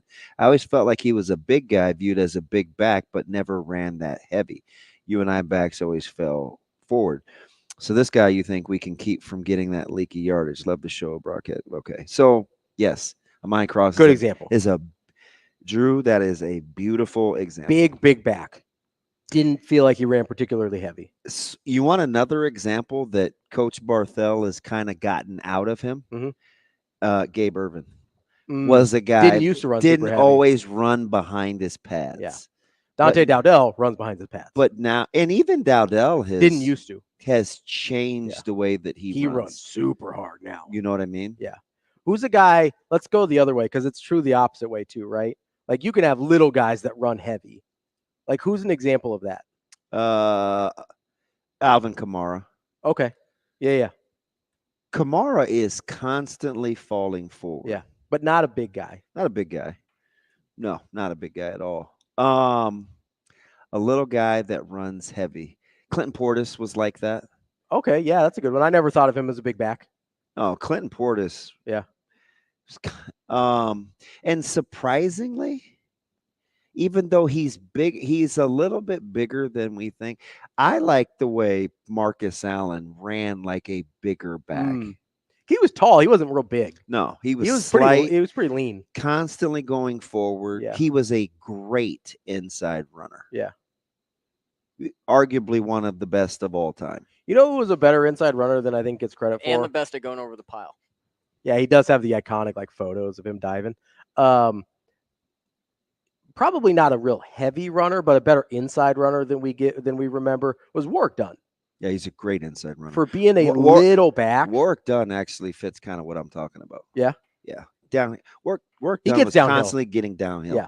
Not super heavy, but he got downhill. I'm a huge Warwick Dunn fan. His style of running is like to do what he did at his size is unbelievable. Yeah, I think he's incredible. Like pretty underrated. I think Warwick Dunn is incredible. Yeah, I was a big fan. That's why I like Emmett so much. Like if you stand next to Emmett, like go down on the Johnson. early. Yeah, he's not a big guy. No, I mean he's pretty thick, but he's not. He run like a big guy though. Emmett runs like a big guy. I thought Anthony Grant ran like a big guy.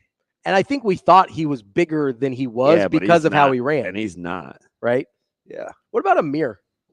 He got downhill, but he wasn't heavy. No, it wasn't what I would call a heavy runner. Like he wasn't a pile mover. But he got up. Yeah. Like he got up the field. No, I thought he played to his strengths. I think Amir's best attributes were You like the way he cut, right? He was efficient. Yeah.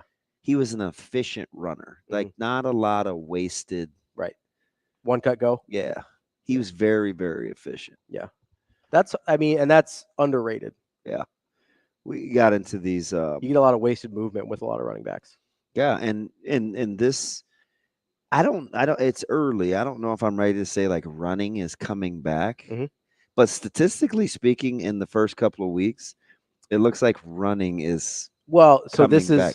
And this is the adjustment, college right? and the NFL. This is the adjustment, right? Because what did we say earlier about the defenses in the NFL? Yeah, so they're getting lighter, putting smaller guys on the field. They're getting better about defending the passes, playing like right? big nickels, they're putting dimes. They're disguising coverages, and you have to find a way to take advantage of Derwin James being on the field if you don't think he can tackle. In order to do that, you have to give up something else, right? And they're like, oh, teams aren't willing to run the ball anymore. And John Harbaugh is like, hold my milk. Yes, I am. Like let's do this. Yeah, that sneaky little 1-2 punch he's got going with Edwards Dobbins and Gus. Yeah. Not guys that you would look at and be like, oh, great backs. Yeah, but I mean, JK pre-injury. I was a lot of people, I like JK. A lot of people were high on JK, but they forgot about him. Hopefully, the Ravens gave up on him too early. On both of them. You know, yeah. I mean, really, good call. Like, yeah, that's why maybe old John was doing Jim a couple favors there. So if you're Nebraska, if you're thinking about this, like the quarterback from the OC and the coach, because it seems like Coach Rhule is more involved offensively, right? Do you get that, or am I planning that? No, I think that's right, because I think maybe I'm not being fair here either. I think he's like, Tony's got this. So there's only one position I've ever heard him openly say he's not good with. What's that? What would you guess? Well, I know he likes working with the defensive line. Okay, so that's not them. Okay. I mean, off the top of my head, he played linebacker, so I'm going to guess not them. I would guess defensive backs. Correct. That's not what I would have guessed. We were just talking about the plan going for. He's like, listen, I'm not. And it's the first time I've ever We like self-awareness, though. Yeah. Yeah. Which maybe that's why he was so willing to let Tony White be so involved in the hiring process of John Butler. Be like, hey, you know this stuff better than I do. Which is also a reason why I think he's going to let Sat play out. That's why I hate the talk of, because this kind of crept up the last couple of weeks. Right? It's like Sat's going to be Coach Rhule's Cosgrove. I'm like, you guys are on crack. Like, there's no way. There's no way. He won't nip that in the bud if he thinks it's an issue, because he's responsible. Yeah. And he's going to let you know that he's responsible. Yeah. Right? Like I told you, I thought it was a backhanded compliment, but it turns out to really be a compliment when he's like, I've demoted him Sat before. He's a loyal guy. Like, he rides for the brand. We need guys that ride for the brand, and then we get better. I've taken this guy with me to this job, or this guy with me to this job, or I didn't take this guy with me to this job. So I like to think that he would just sit idly by and not empower guys to be who he thinks they are, partly because he wants to be validated. Yeah, is ludicrous. Can I make the argument that let's say there's some truth to what people say. Let's say Sat's like, if 100% is, I don't know, who's a college offensive coordinator or play caller you like a lot? Chip Kelly. Okay. Historically, Chip Kelly's been a really good offensive coordinator. See how coordinator. they're running the ball? Yeah. So let's say Chip Kelly's 100%. Let's say normal offensive coordinator is 80%. If Sat's a 70, but Rhule says, hey, his value to the brand and his loyalty is worth more to me than an 85 that's going to be gone or in 2 years. consistency. Let's call it consistency. Yeah, consistency. But his consistency is more valuable to me because I think I can help him get to an 80. Yeah. Versus a guy that's an 85 that's just trying to get a different job. He would do that. Like, can I make that argument that that's worth it? He would definitely do that. Yeah, you could, because I think that's what would happen if that played out that way. Because what has he talked about with consistency and guys getting old? You don't think that applies to his coaching staff too? He's already thinking ahead. We'll be back tomorrow. We'll start previewing Illinois and get you ready here on Hurrdat Sports. See you. Have a good day. Love you.